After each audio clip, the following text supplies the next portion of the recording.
aza matsiaro ny lasana amin'ny sainany taloha indro izao efa hanao zava-baovao ho ankehitriny dia efa miposaka izany. Isaia 7:70 ny 9:20 ka hatramin'ny 7:10. Fandaharana iray izay iarahanao amin'ny mpanompon'Andriamanitra Apostoly Andreas eto amin'ny radio feon'ny lanitra 107.2 FM isan'andro amin'ny ora toy izao, izay andraisanao vavaka sy tsodrano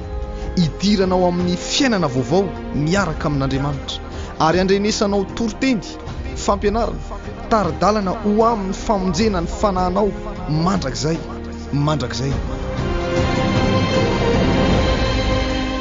Tadidio ary mbola afaka niaina amin'ny fiainana vaovao ianao miaraka amin'Andriamanitra.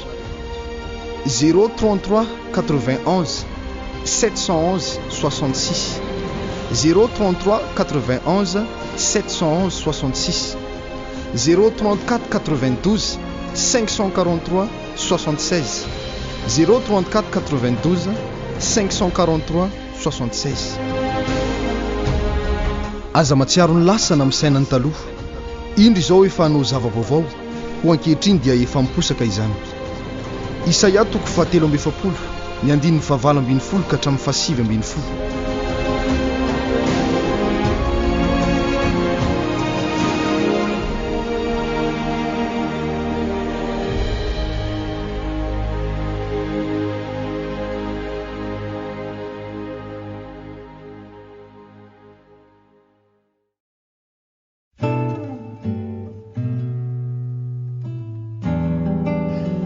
Dia ampifaliana sy ampanajana no androsoana ao anatin'ny tokantranontsika rehetra amin'ity takariva mahafinaritra be ity. Feno fifaliana ny takarivantsika rehetra ao anatin'ny tokantrano ao ary manona ny fiantanan'i Jesosy Tompo ho aminao sy ny ankonanao ny tenako ny mpanompokelin'ny Tompo Apostoly andreas ihany miaraka amintsika eto amin'ny tiano ety ary eto anelaketo ny lehilahin'Andriamanitra mpisorona Mosesy ho feno fifaliana ny takarivanao mpisorona Mosesy. Difaly mirabanao Apostoly andreas ho feno fifaliana ihany koa ny takarivanao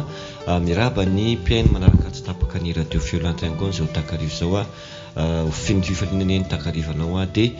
tsy ho Andriamanitra nisy hoanao ihany koa dia manasanao indray anaraka ny fandarantsika amin'izao takariva izao dia alohan'ny niboantsika izao fandarana zao tonga dia hivavaka rehetra antsika iaraka hivavaka tsika amin'izao fotoana zao misaotra betsaka anao zay ry Jehovah-Andriamanitra ray ny tsara indrindra Jesosy Tompo ary fanamasina satria mbola afaka anatanteraka an'izao fandarana izao ndray hitondra miteninao eto amin'izao manjabeo izao mangataka izay Tompo malalo mba hiasa amin'ny fahafenony ianao ary apetraka eo ampelantanao izao fandarana izao raisiny fandarana rehetra ary ny tenin'Andriamanitra izay hoentina eto ihany koa dia akinina aminao ary mangataka izay mba ianao ny asa hiteny amin'ny olona tsiraray avy ary ianao fanamasinao no anakinana iny tenin'Andriamanitra amin'ny androany ity midiny iny araka ny sitraponao izay tianao ianao ka ho tanteraka amin'izao fandarana izao koa mangataka ihany koa fanamasina mba hiasa amin'ny fahafenony ianao amin'ny olona tsiraray avy any tokantrano any amin'izao takariva izao dia vanginao amin'ny alalan'ny teninao indray miteny androany izy amin'ny anaran'i Jesosy misaotra raha eo amen. Ya hiditra ao anatin'ny fampianarantsika amin'ity androany ity mpisorona Mosesy somary anazava kely tsika androany makasika an'ilay hoe tranomaiziny fanahy. Izany hoe tafiditra ao anatin'izany rehefa miresaka tranomaiziny fanahy tsika tsy afaka toa dia isaoty any amin'ny tranomaiziny fanahy fa tsy maintsy miditra any amin'ilay dingana nataon'i Jesosy Tompo tamin'ny fotoana nahafatesany ireny satria nahafatesany Jesosy iny mihitsy no maneho an'ilay tranomaiziny fanahy ao aoriana kely ao dia tsy maintsy miresaka an'izay tsika aloha zany alohan'ny hidirantsika any amin'ilay nahatranomaiziny fanahy ka manasantsika rehetrarehetra any anatin'ny tokantrano any mba tena aharitra ary hianatra baiboly tsika amin'ity androany ity anisan'ny tsy ambaratelo petsaka mbola tsy mahafantatra azy ampanetretena no tenenina an'izany fa ampianarina antsika eto ilay izy mba hahafahantsika rehetra velona mbola miaina eto ambonin'ny tany mitandrina satria ataoko hoe mbola manana fahefana amintsika izany tranomaiziny fanahy zany aina amintsika mbola velona izao tsy natao ho an'ny maty zany ilay izy ny tena marina fa olona mbola velona koa raha tratran'izay zavatra izay satria ny maty efa nifonjena ny ala tao fa ny velona zany zao no sakanana mba tsy handeha ho any ampianarina mba tsy ho tafiditra any Le tranomaizan'ny fanahy aloha dia tsy pihana manokana eto fa hafa mihitsy ny tranomaizan'ny fanahy tsy mitovy amin'ny any amin'ny elo hafa ny any amin'ny elo any amin'ny elo sy ny afo be moa iny hoe ny mpanompon'Andriamanitra any amin'ny afo be izany hoe atoko hoe bamba anankiray zany le elo na hoe sehola fa le tranomaizan'ny fanahy hafa mihitsy fa androany moa tsika no anazavan'ilay hoe tranomaizan'ny fanahy mba ahafahan'ny pino ny mpiaino ny mpanaraka tsy tapaka ny onjam-peo mitandrina tsara mihitsy amin'izao fanomponan'Andriamanitra izao fa tsy pihakely ety am-piandohana dia ny fanomponan'ny tompo tsy azo ataoko totoa ka hoe te hivavaka dia mivavaka te hanompo amin'ny fahamarinana dia tsy manompo te hanao dia manao tsy te hanao dia tsy manao rehefa sitrapoko dia izay fa rehefa tsy sitrapoko dia tsy manao tsy azontsika atao an'izay zany le izy fa tsika tonga ety ambonin'ny tany io manana ny adiditsika isika rehetrarehetra ary tsy maintsy mitandrina ny fahamarinana mihitsy na ahoana zany mba ahafahana mandray famonjena ny amin'ny fanahintsika rehefa miala eto ambonin'ny tany eto isika izany na maty na miakatra velona any an-danitra amin'ny fampakarana ny olo-masina ka aorianan'ny fampianarana dia afaka mametraka fanontaniana ihany tsika fa mbola ho avy eto ny lela Maizaria maka ny afatra hiaraka amintsika eto indray amin'ny ity ity fa hiditra anatin'ny fampianarana aloha zany zay dia noresantsika voalohany aloha zany mpisorona Mosesy dia mahakasika an'ireo dingana nataon'i Jesosy dingana nataon'i Jesosy tompo tamin'iny fotoana nahafatesany iny hoe inona daholo zany ny dingana nataon'ny tompo tetỳ ambonin'ny tany jerevantsika ny tetỳ ambonin'ny tany anankiray dia jerevantsika indray ny tany amin'ny tontolon'ny fanahy satria tsy maintsy misy dingana ara-panahy koa nataon'ny tompo tao anatin'ireny mission anakety ambonin'ny tany ary maty eo amin'ny hazo fijaliana mihitsy izy tao anatin'izany dia mizara anankiroa tsara mihitsy ny mission mamonjy ny velona ary namonjy ny aty amin'ny tontolon'ny fanahy ihany koa fa horesantsika tsara zany zay dia jerevantsika aloha zany zao any amin'ny Matthieu 7:20 manomboka ny andininy 5:7 no makitsika azy tsy maninona Matthieu 7:20 ny andininy 5:7 mialatsiny tsy marikasikasiko ny feo fa nafapana koa ny délivrance androany dia kasikasika kely fa tsy maninona mbola mazava tsara ihany ny feo ako amin'ny anaran'i Jesosy avy any Nazareta no makitsika ny teny ary hatramin'ny ora fahaenina ka hatramin'ny ora fahasivy dia maizina ny tany rehetra ary noho ny tokony tamin'ny ora fahasivy dia niantso tao amin'ny feo mahery Jesosy ka nanao hoe Eli Eli lama sabakitany izany hoe Andriamanitro nahoanany dia mafoy ahy ianao ary ny sasany tamin'izay nijanona teo raha nandre izany dia nanao hoe miantso an'i Eli io ary niaraka tamin'izay ny anankiray teo aminy dia niazakazaka ka nandray sponzy ary rehefa natsobony tamin'ny vinaigitra izany ka notohizany tamin'ny volotara dia natohy notsetsefin' Jesosy fa ny sasany kosa nanao hoe aoka ho izahantsika na ho avy hamonjy azy Eli na tsia ary rehefa niantso tamin'ny feo mahery indray Jesosy dia nanolotra ny fanahiny ary indro ny efitra lama tao amin'ny tempoly dia tritra ny zara roa hatrany ambony ka hatrany ambany dia niorooro ny tany ka nitresaka ny vatolampy ary nisokatra ny fasana ka maro ny fatin'ny olona masina izay efa nodimandro no natsangany ka nivoaka avy tao amin'ny fasana ireo tao aorian'ny tsanganan'i Jesosy dia nakao amin'ny tanàna masina ka niseho tamin'ny maro amen ny ora fahaenina zany ety amintsika ny amin'ny anaty baiboly manko tsisy hoe tamin'ny valo maraina na tamin'ny enina maraina fa fomba filazany azy raha amin'ny etoandro izy dia hoe ora fahaenina ora fahasivy ohatr'izay zany le izy dia ny ora fahaenina zany zao raha aty amintsika zany zao dia amin'ny 12 atoandro ny atao hoe ora fahaenina zany hoe mitatao vovonana zany dia amin'ny ora fahasivy le ora fahasivy indray amin'ny 3 ora tolakandro aty amintsika dia manaraka an'izay zany nikotitsika anazy raha amin'ny fiambenany raha amin'ny alina indray zany endriny dia tsy misy hoe amin'ny 7 alina na amin'ny 10 alina fa misy fetrany ohatra hoe amin'ny 9 ka hatramin'ny 10 alina ohatra dia iny ny ilazandrareo azy dia hoe fiambenana voalohany dia misy indray ny fiambenana faharoa dia misy ny fiambenana marainalina dia misy ny fiambenana le maraina mihitsy ohatr'izay zany le izy ohatr'izay ny fanazavan'ny baiboly azy zany fa tsisy hoe ohatrany antsika manko toa dia mazava be amin'ny 7 arivo zao amin'ny 7 fefany zao tsisy ohatr'izay fa hoe amin'ny ora fa zao ohatrany Apostoly Petera zao dia mbola misy an'io ihany koa tamin'izy nivavaka tany tao ambony tafitrano hoe tamin'ny ora fahaenina ora fisakafoanana zany hoe tamin'ny 12 atoandro le fisakafoanana zany izy no niakatra tany tendrombohitra fa nono izy tamin'iny fa mbola tsy masaka ny nahandro teo anelanelan'ireo ora ireo mpisorona Mosesy amin'ny ora fahaenina ka hatramin'ny ora fahasivy na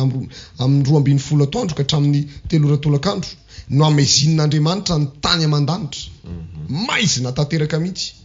mba hatanteraka ny any amin'ny bokin'ny Exodosy 2:12 le hoe rehefa maka azy anareo dia mamono azy anareo dia amin'ny ariva no amonono azy amin'ny arivan'ny 470 volana Nisanina zany mba hatateraka an'iny ny antony ty lenao mamino MAIZIN'NY ity zany a satria ny testamenta vaovao moa zany dia efa tanterahana dia teo zany a dia nanolotra ny fanahy ny tompo rehefa avy ny teny izy hoe Eli lamasa vakitanao hoe Andriamanitro anao nandima foy ahy ianao dia rehefa avy ny teny an'izay izy a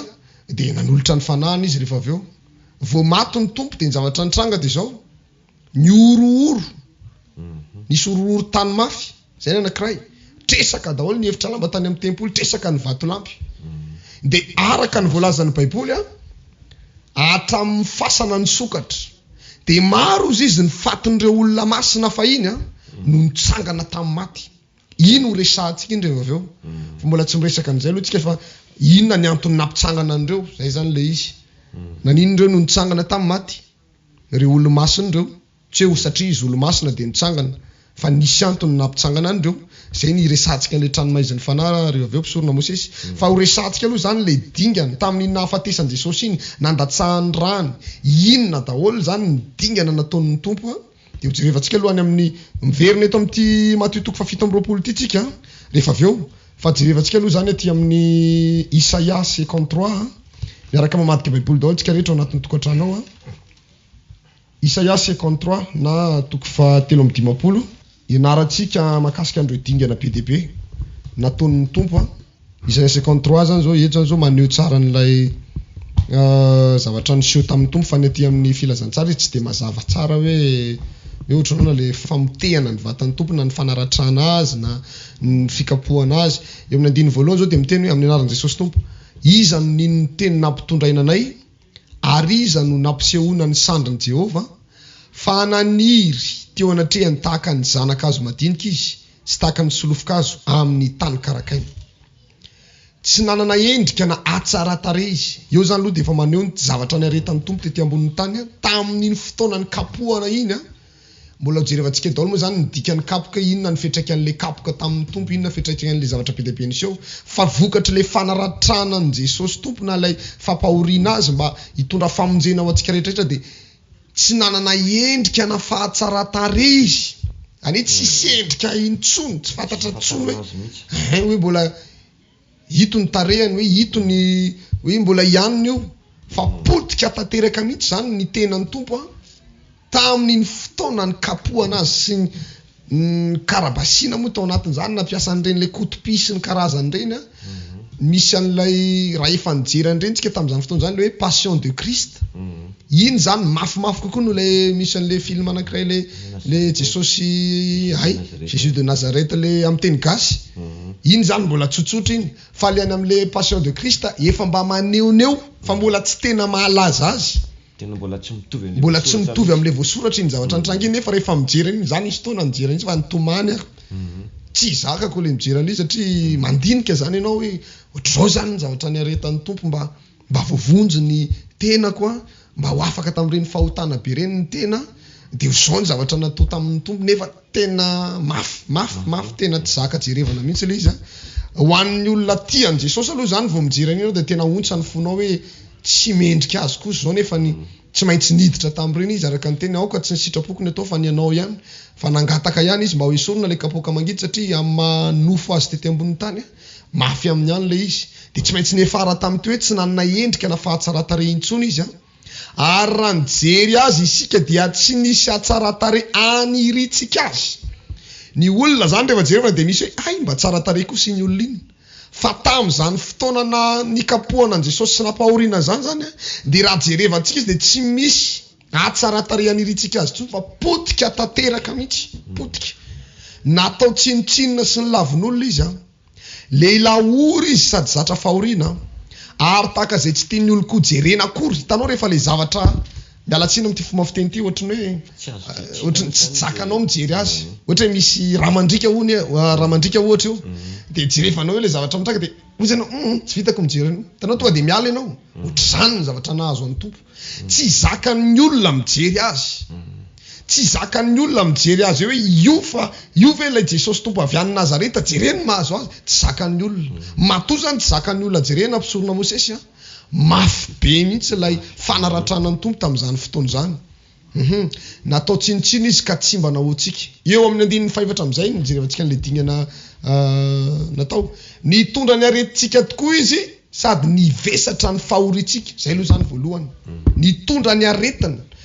aretina rehetrarehetra tokony hiatra amintsika zany rehefa avy malala amin'ny tompo dia efa netiny Jesosy daholo reny. Zay zany tokony tena tokony izy zao a.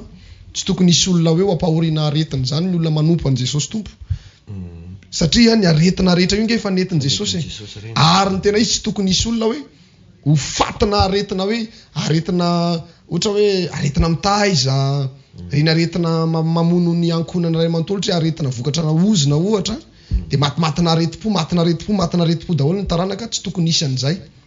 Fa raha tena nandray an Jesosy tompo tsara, tena hoe mifikitra tsara amin'ny finoanan Jesosy tompo sy ny fahamarinany dia efa netiny Jesosy tompo ny aretina izany, sady nivesatra ny fahorintsika izy. Ny fahoriana rehetra tafiditra daholo rehefa karazana fahoriana efa netiny tompo, nivesatra n'izany fahoriana izany ny tompo. Nivesatra n'izany. Tena marina nge raha tsorona mazava ilay izy mpisorona zany dia zao. Niala tany an-danitra ny tompo, andeha haka ny faharatsian'ny olona tety ambonin'ny tany, hoentiny eo amin'ny hazo fijaliana, miaraka ny fonina tamin'ny teo amin'ny hazo fijaliana, noentiny miaraka ny levina tamin'ny tany anaty fasana. Ny ratsy tamin'ny olombelona ny esorona dia ny tsara tamin'ny Jesosy nafindra tao amin'ny olombelona. Zay nge izy. Zay le fiadanako nomeko anareo izy ny tompo. Efa nomenany fa efa nety an-tany ka hatrany an-danitra dia fiadanako nomeko anareo. Ny sorony Jesosy ny ratsy rehetra zany tamin'ny olona dia ny solony ilay fiadanana avy amin'Andriamanitra mba hananan'ny olona ho avy sambatra amin'izao fanomponan'Andriamanitra izao. Ka za zany teny amintsika hoe sambatra be tsika manompo an Jesosy tompo fa ny olona ao amin'ny fahamarinana zany efa netiny Jesosy daholo ny fahoriana. Tsy tokony isy fahoriana apotika atsika zany mihitsy satria efa nivesaran Jesosy daholo zany rehetrarehetra zany. Kanjo isika kosa nanao azy ho nokapohina sy nasian'Andriamanitra ary nampahoriana. Nefa izy dia voalefina noho ny fahadosoantsika. Zany zao dia efa izy daholo. Le fonina zany zao ny tompo. Le fonina tamina lefony. Entsana nge zany mpisorona. Mafy be zany hoe le fonina amina lefony zany noho ny fahadosoantsika. Fahadosoan'ny olona tety ambonin'ny tany ray manontolo io. Le fonina ny tompo vokatry ny fahadosoan'ny olona tety ambonin'ny tany. Zay zany natonga azy potika tanteraka mihitsy tsy endrika nanirina azy intsony tsy tiatsika ho jerena, tsy zakatsika mijery satria raha ny fahotan'ny tany zany noentina olona anankiray enjana be zany enjana be zany nataoko hoe olona anankiray fotsiny raha ny fahotan'ny olona anankiray noentinao efa mety efa mirepirepy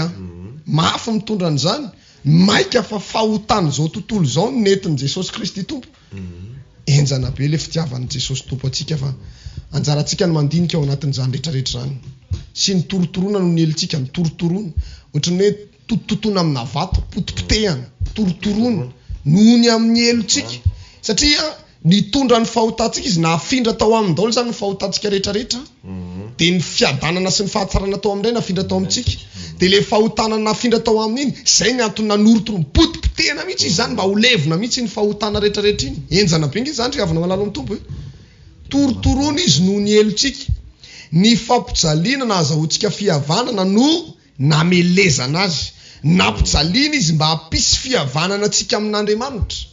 Nasiana sy ny velesiny izy natao amin'izao fomba rehetrarehetra zao aminoana azy mba hampihavana antsika rehetra amin'Andriamanitra. Ary ny diakapoka taminy no nahasitrana antsika. Na hoe nahasitranana antsika. Ny diakapoka tamin'i Jesosy manasitrana.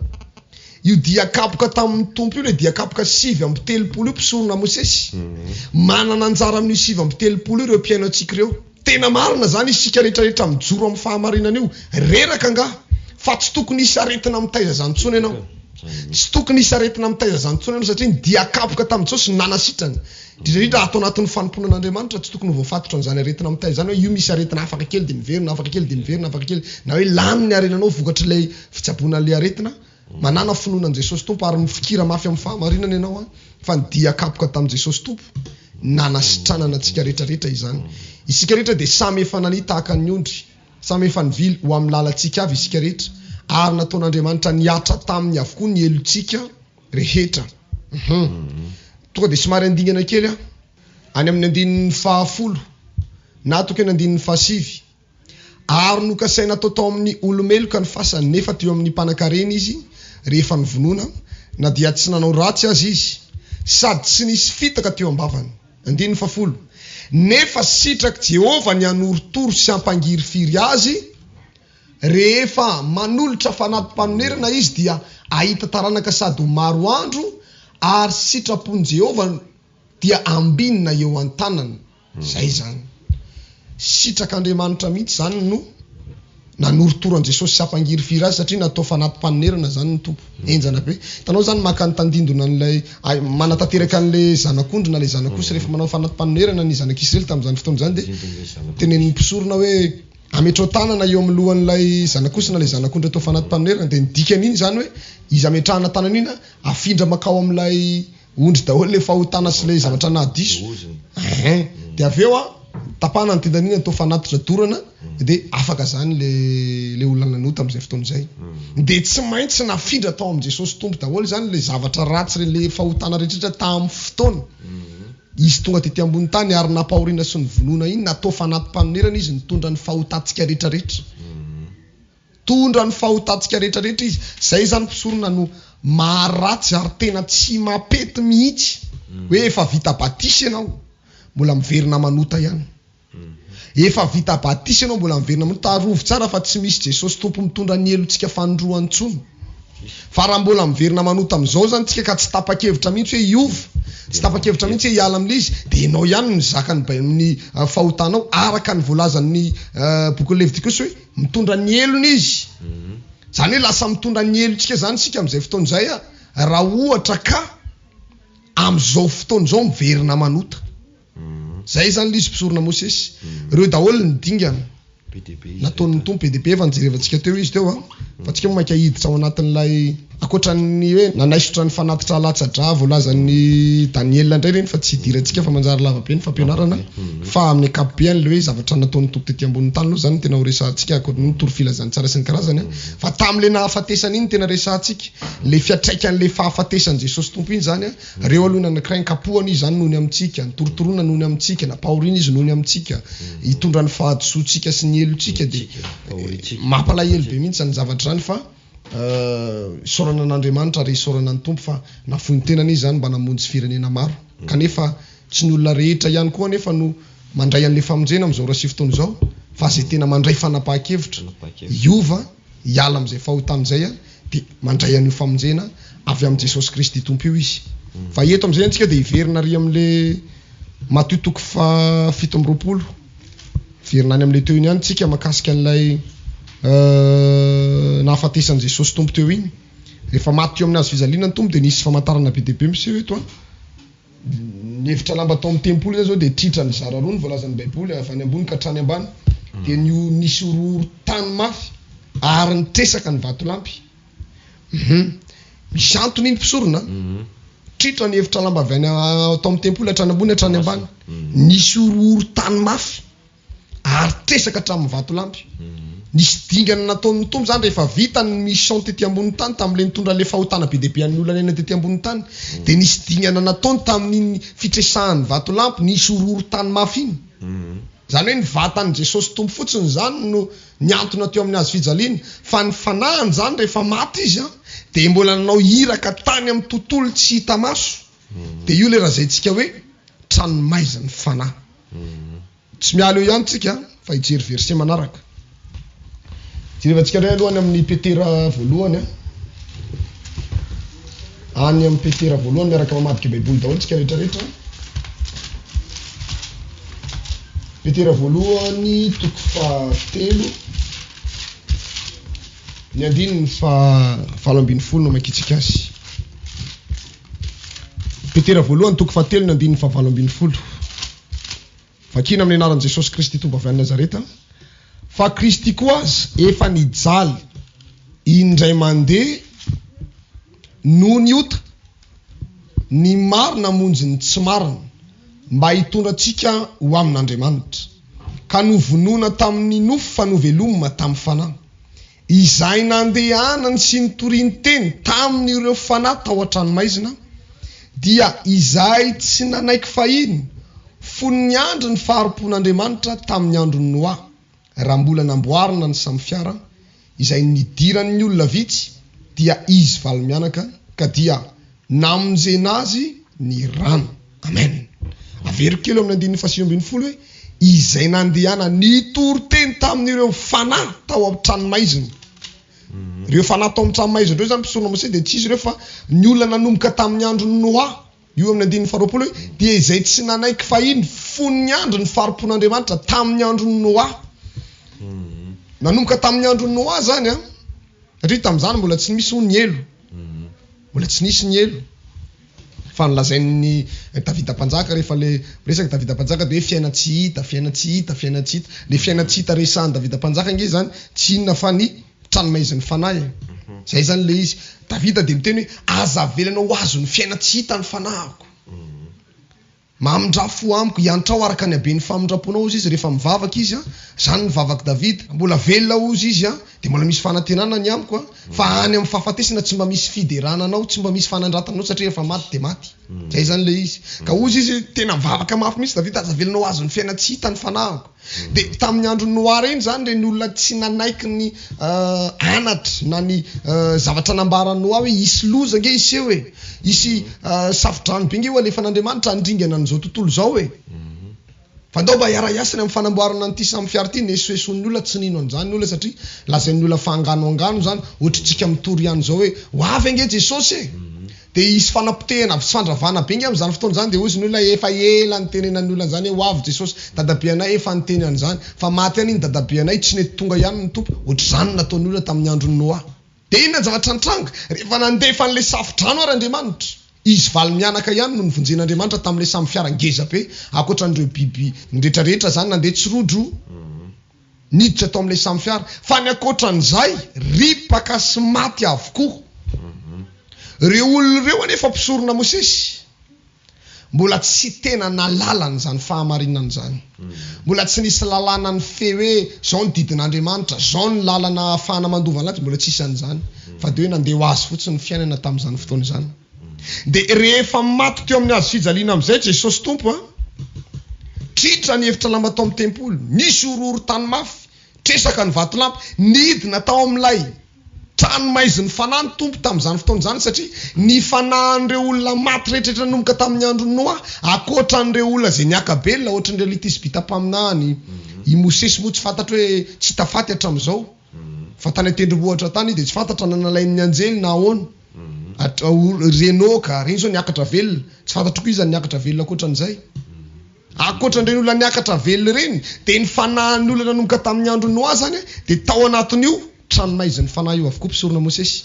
Dia rehefa maty teo amin'ny hazo fijaliana zany ny tompony vatany niantona teo, fa ny fanahany napisan'ilay ororo tany mafy nandeha nidina tao amin'ilay tranomaiziny fanahy, ary nitory-teny tamin'ny fanahan'ireo olona nanomboka tamin'ny andron'ny Noa ka hatramin'io fotoana nidinan Jesosy io tao amin'ilay tranomaiziny fanahy. Be dia be zany ny fanahan'olona tao. Dia nitory-teny tao ny tompo na tonga an'ireo olona ireo nandray famonjena, zay rehetra nino an' Jesosy tompo zany dia nahazo an'ilay famonjena. Dia eo amin'izay miverina kely ilay ary amin'ny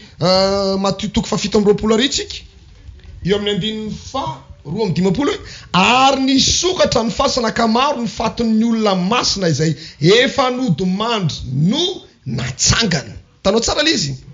Reo zany reo olo-masina le fanodimandry natsangan'ireo, reo le olona zay nino an' Jesosy Kristy tompo rehefa nitory taminy tao amin'ny tranomaiziny fanahy izy. Rehefa nino an' Jesosy reo dia nitsangan'ireo olona reo, satria vao nisy nyororo tany nidina tany zany ny tompo. Fitain'ny tompo mihitsy zany ny hiraka rehetra hoe nyeto ambonin'ny tany mandray famonjena. Reo olona maty nanomboka tamin'ny andron'ny Noa ihany koa mila mandray famonjena zay mino, dia nidina tany izy dia nitory ny fahamarinana tamin'ny tao, nino an' Jesosy reo olona reo dia nitsangana tamin'ny maty. Gaga daholo ny olona rehetra, potra daholo le olona taloha rehetrarehetra, nino an' Jesosy. Reo moa zany niaraka niakatra tamin'ny tompo nakany an-danitra izy rehefa hoe niditra tamin'ny voninahiny tompo. Le Jesosy niakatra ny an-danitra indray no ambara hoe niditra amin'ny voninahiny. Rehefa tafiditra amin'ny voninahiny Jesosy dia midina amin'izay ny fanahan'Andriamanitra ao anatin'izany rehetrarehetra izany. Ka miresaka an'ilay tranomaiziny fanahy tsika eto mpisorona Mosesy. Tranomaiziny fanahy ito zany mpisorona Mosesy hafa mihitsy akoatra ny elo tsy mitovy lay tranomaiziny fanahy sy ny elo fa samy hafa io. Ny Tranomaizin'ny fanahy zany tamin'ny fotoana mbola tsy nisy ny elo dia ny tranomaizin'ny fanahy aloha no nitehirizana ny fanahan'le olona izay maty tamin'izany fotoana zany akoatran'ireo olona nahita fity tamin'Andriamanitra ka niakatra velana napakarin'Andriamanitra ny fanahany zay zany le izy fa teto zany zao reo olona maty rehetrarehetra zay tsy tafakatra tany an-danitra ny fanahany dia ao amin'ny tranomaizin'ny fanahy daholo no mipetraka rehefa vita an' Jesosy tompony mission vida io tranomaizin'ny fanahy io tsisy olona tsony tao zay tsy fantatra aloha raha mbola nisy any tao satria zay nino an' Jesosy tsy fantatra raha nino daholo le fanahy tao na nisy nidrikina hoe zay tsy mino tsy fantatra zany fa mbola nisy zany io tranomaizin'ny fanahy io zay ny anankiray dia rehefa niverina niakatra any an-danitra ny tompo nisokatra ny elo satria efa vita ny mission efa misy ny didifolon'Andriamanitra efa nandatsaka ny rany Jesosy nanao famonjena natao fanatim-pamonerana dikan'izay zany ny sazon'ny olona zay miverina manoto tao arinan'ny nandehanan Jesosy tety ambony tany dia any amin'ny elo mandrakizay raha vao ohatra ka very zay zany le izy ka samy hafa ny elo sy ny tranomaizin'ny fanahy ny elo zany ho an'ireo olona efa maty ka tsy voavonjy ny fanahany no makany amin'ny elo izy fa ilay tranomaizin'ny fanahy mpisorona Mosesy dia fitoeran'ny fanahan'ny olona na dia mbola velona ary izy ijoroako vavolombelona kely anamarinana amin'izany satria tamin'ny zany fotoana zany tsika moa mpanao akalamanjana raha ty tanana rivo ty ngamba tsy efa vita nanaovana akalamanjana daholo nisy fotoana antsika raha tsaronao reny nanao croisade isaky ny alarobia ohatra hoe toerana anankiray dia anaovana alarobia ariva dia anaovana alahady ariva ohatr'izany foana isaky ny fokotany raha ny fokotanin'ny tanina ariva ngamba dia efa voatety ary tsy nisy nafantatra hoe reny ndray le apôstoly reny ndray le apôstoly nitoriana ny filazany tsara fa ny zavatra mipetraka tao anatin'ny sainay dia zao fananinina famaninina le olona eo ampitoriana filazany tsara dia mitangorona be mihitsy mitangorona dia tena rehefa ampibebahana izy dia manandra tanana dia mitomany mipotrapotraka ny ranomasina tsy fantatra hoe teren'le fiainana ve ny mampitomany azy sa hoe tena hoe fanolora tena marina be dia be ny olona miaino fa rehefa tapotra amin'izay le toritenina le fitoam-bavaka eo tsy hita daholo izy rehetrarehetra manoro toerana hoe ny fiangonana dia are amin'ny anina ohatra fa tsisy tonga zareo fa maninona zay ny fanontaniana napetraka tamin'izany fotoana zany hoe fa ahoana ina mahatonga an'le olona eo ampianona fotsiny izy nyresy lahatra fa rehefa miala eo izy dia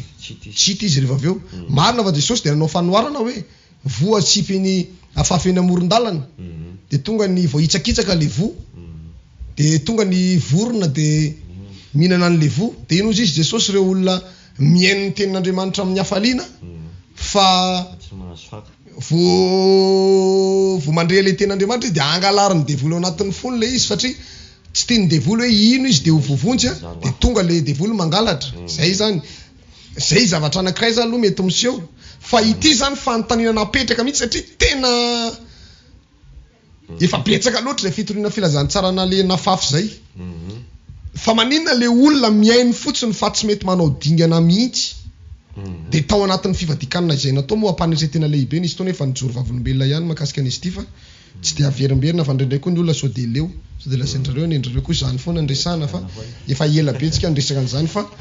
anamafisana an'ilay fijoroana vavolombelona makasika an'ity tranomaizin'ny fanahy ity tao anatin'ny fivadikana 730 alina nitondra mambavaka hoe fa maninona Andriamanitra no misy an'izany be dia be ny olona tsy mety vovonjy tsy manaiky ny fahamarinana fa manohatra ny fahamarinana efa hita zao fa voasoratra amin'ny baiboly mbola manana fomba anoherana an'iny foana izy inona ny antony tao anatin'ny fivadikanana tsy fantatro fa 30 andro sa fa raiky amin'ny 30 andro tamin'izay raha tsy diso no nanehoan'ny tompo anay ity resaka tranomaizin'ny fanahy ity tao anatin'izay fivadikanana zay le tranomaizin'ny fanahy zany hoe tranomaizina rabaky teny zay mihitsy rehefa noentina nijery an'le tranomaizin'ny fanahy ay fonja fa io tany io fotsiny zany rehefa hoe andeha hoany le olona dia mivava le tany sokatra dia miditra ao ianao rehefa avy eo dia tamin'ny fotoana nijerevanay an'io tranomaizin'ny fanahy io gaga be aloha zany satria am'le amin'ny alina zany ianao tsy mahita tory tena tsy mahita tory mihitsy amin'ny alina vokatra le fivadikanana dia sendra renoka tamoka tsy napozina hoe inona na renoka tamoka kay zany rehefa miala mivatanao ty fanahanao ty dia nofinao tonga dia tavela eo tonga de tsy mahatsiaro teny io fa tonga de eo fotsiny izy eo tonga de renoka tampoka aika ia lay fanahana io tamin'io fotoana io a nentina nandeha nijery an'ilay tranomaiziny fanahy vava tampoka zany le tany niditra tao anatin'ny tranomaiziny fanahy zay miorakoraka be daholo feno olona miorakoraka tsy hoe olona mitaraina tsy hoe olona hoe mitomany a tsy olona mitomany fa miantso famonjeny hoe vonjeo zahay misotra fa tonga nareo amonjy anay lazain'zareo fa andeha amonjy an'zareo zany zay nandenakao de rehefa tonga tao amin'le tranomaiziny fanahy de zao ny zavatra nitranga misy karazan'olona be debe ao misy karazan'olona be debe ohatran'ireny fahitana tamin'ny andro ndritsoan'ny apokalypsy ireny misy olona mitondra ianao zany de nanontany amin'le olona zany zay hoe fa izy reto olona reto de satria nametraka fanontaniana zany tao anatin'ilay fifadikanana hoe fa maninona ny betsaka ny olona torohina ny filazantsara sy fahamarinana fa tsy mety manaiky tsy mety mino tsy mety makatò de reto izy izy ny fanahin'ny olona mbola velona reo olona reo ny fanahin'ny olona mbola velona ka midy ato anatin'ity tranomaiziny fanahy ty de araka an'le fanontaniana napetraka reo hoe fa maninona no tsy mety manaiky fahamarinana mihitsy reto olona reto satria ka izany ny fanahin'ireo olona reo midy ao amin'le tranomaiziny de ozy ny malagasy manao hoe very fanahy mbola velona zany hoe mbola velona izy zany a de mbola velona izy zany a de ny fanahiny a midy ary amin'ny tranomaizina ary zay zany le olana zay le olana mahatonga le olona tsy mety manaiky an'le fahamarinana mihitsy ka nametraka fanontaniana ihany zay de ohatrohatry ny ahoana zany ny olona afaka midy aty amin'ny tranomaiziny fanahy de re olona tsy mivavaka aloha voalohany indrindra re olona tsy mivavaka mihitsy tsy mivaky loha amin'ny fivavahana mihitsy izy hoe zay mino an'Andriamanitra fa izy tsy mivaky loha hiditra am-piangonana mihitsy ny antony mahatonga azy tsy manana hitanao reny olona tsy manana fahatonga avatsaina hiditra andeha hivavaka ndray fanapa-kevitra hivavaka iny ilay fanahy tokony aprisika azy hivavaka ny tsisy fa mandeha amin'ny saina fotsiny izy fomba fitenitsika malagasy hoe ny fanahy ny mahaolona mandeha amin'ny sainy fotsiny izy mandendehany iny de mokondohany fotsiny no mitondra azy voaresahanao kely tsy mizatra tsy mifanaraka amin'ny foniny tonga de mora tezitra be izy mora misendoatra tsy manana fandeferina sy fanetretana mihitsy satria nahoana ilay fanahy tokony tarika azy tokony andray an'ilay fahatsarana sy ilay fahamarinana avy amin'Andriamanitra tsy ao fa midy ary amin'ny tranomaiziny fanahy ary zay ny anankiray ny faharoa indrindra ny mpivavaka efa malala ny fahamarinana vavaka efa mandray toroteny fa tsy mety mankatò tsy mety manaiky midy ary koa ny fanahany zay zany tsorana mahatonga le olona hitanao torianao fahamarinana izy de ozy izy niazy ihany ny marina ny nazy ihany marina hoe satria zao ny nampianarin'ny pasteranay de zay ihany hitanao ohatran'ny olona mianatra ny ampianarana zay ampianarin'ny mpampianatra ihany de iny azy ny fatany zay satria tsy raisina amin'ny fanahy iny fampianarana iny fa tadidinana anatina saina zay le izy de na de misy fahamarinana zao raha renesiny sy ampahafantarina azy tsy mety manaiky an'io zany izy satria le fanahy ao anatiny tokony anaiky an'le fahamarinana mihitsy ny tsy ao midy any amin'ny tranomaiziny fanahy midy any amin'ny tranomaiziny fanahy zay le olana de ireo zany mpisorona mosesy ny mahatonga an'le olona be debe a tsy mety manaiky fahamarinana mihitsy ao anatin'izany rehetrarehetra zany ka be debe ny olona mametraka fanontaniana hoe fa maninona ary a no fianakavianay tsy mety manaiky ny fahamarinana torianay fa ohatran'ny mafiatoka be torianay fa tsy mety resy lahatra mihitsy zay le izy manohatra manenjika satria tonga de nofo be fotsiny ny fanahy sy nofo anke mifanohatra fihevitry ny nofo fotsiny volazan'ny bokin'ny Romana toko 9 de fahafatesana fa ny fihevitry ny fanahy kosa fiainana mandrakizay sy fiadanana zay zany le izy ka zay zany mahatonga ny fianakaviantsika drikina be mihitsy izy tsy mety anaiky ny fahamarinana torianao fa lazainy fa misy fahavoazana kely ny olona mijoro amin'ny fahamarinana satria tsy mifanaraka amin'le nofo mihitsy izy tsy eken'ny nofo ny fahamarinana zay toriny fa ny olona matò manaiky fahamarinana zany tafiditra ao anatin'le fahamarinana efa nandray an'ilay fanahy ilay fanahy mahavovontsy izy le fanahy mahavelona efa nandray an'iny izy iny ny mampanaiky anao io fahamarinana io ary tsy ny olona rehetra te andray an'izany mandray an'izany fa zay tian'Andriamanitra ka sitrak'Andriamanitra ny amonjena azy satria Jesosy tompo miteny hoe tsisy afaka manantona raha tsy nitao mindray avy any an-danitra Andriamanitra mihitsy zany nitaona olona anankiray tia novonjena zay zany le izy mpisorona Mosesy ka mety voavaly ny fanotanitsika rehetrarehetra rehefa tsisy ny fanahy ao anatin'ny olona anankiray tsy mandeha amin'izay loany ny fiainana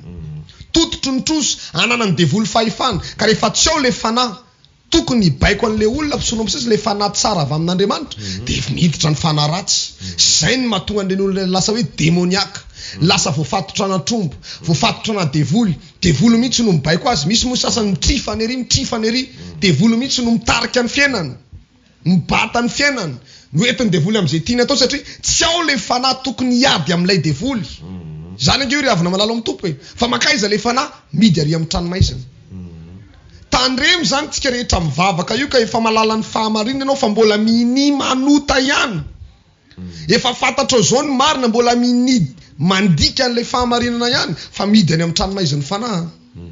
dia ny zavatra sarotra amin'ilay izy mpisorona rehefa nanontaniana ity olona nitondrana ity dia ahoana zany ny fomba hatongavan'ny olona ty dia ireo olona indrindra moa le kristianina ny tena nadiadiana tamin'izany fotoana zany satria le olona tsy mivavaka moa zany efa mazava ho azy iny fa le kristiana hoe ahoana ny kristianina olona efa mivavaka ny mbola tafiditra ny any dia ireo olona mafiatoka tsy mety manaiky ny fahamarinana mihitsy indrindra reo hoe efa fantatra zao ny marina ohatra efa vita batisa anao nampahafantananao le fahamarinana hoe izao ny marina nefa mbola mini manota ihany ohatra hoe fa zao ny savata tandremany dia mbola mini manota ihany ianao hoe tsy azo ataony mangalatra dia mbola mini mangalatra ihany ianao tsy azo ataony mijangajanga dia mbola manao an'izany ihany ianao midy ary amin'ny tranomaiziny fanahy dia izay mpisorona Mosesy mahatonga an'ireo rehefa nanontaniana le tondranay tamin'izany fotoana izany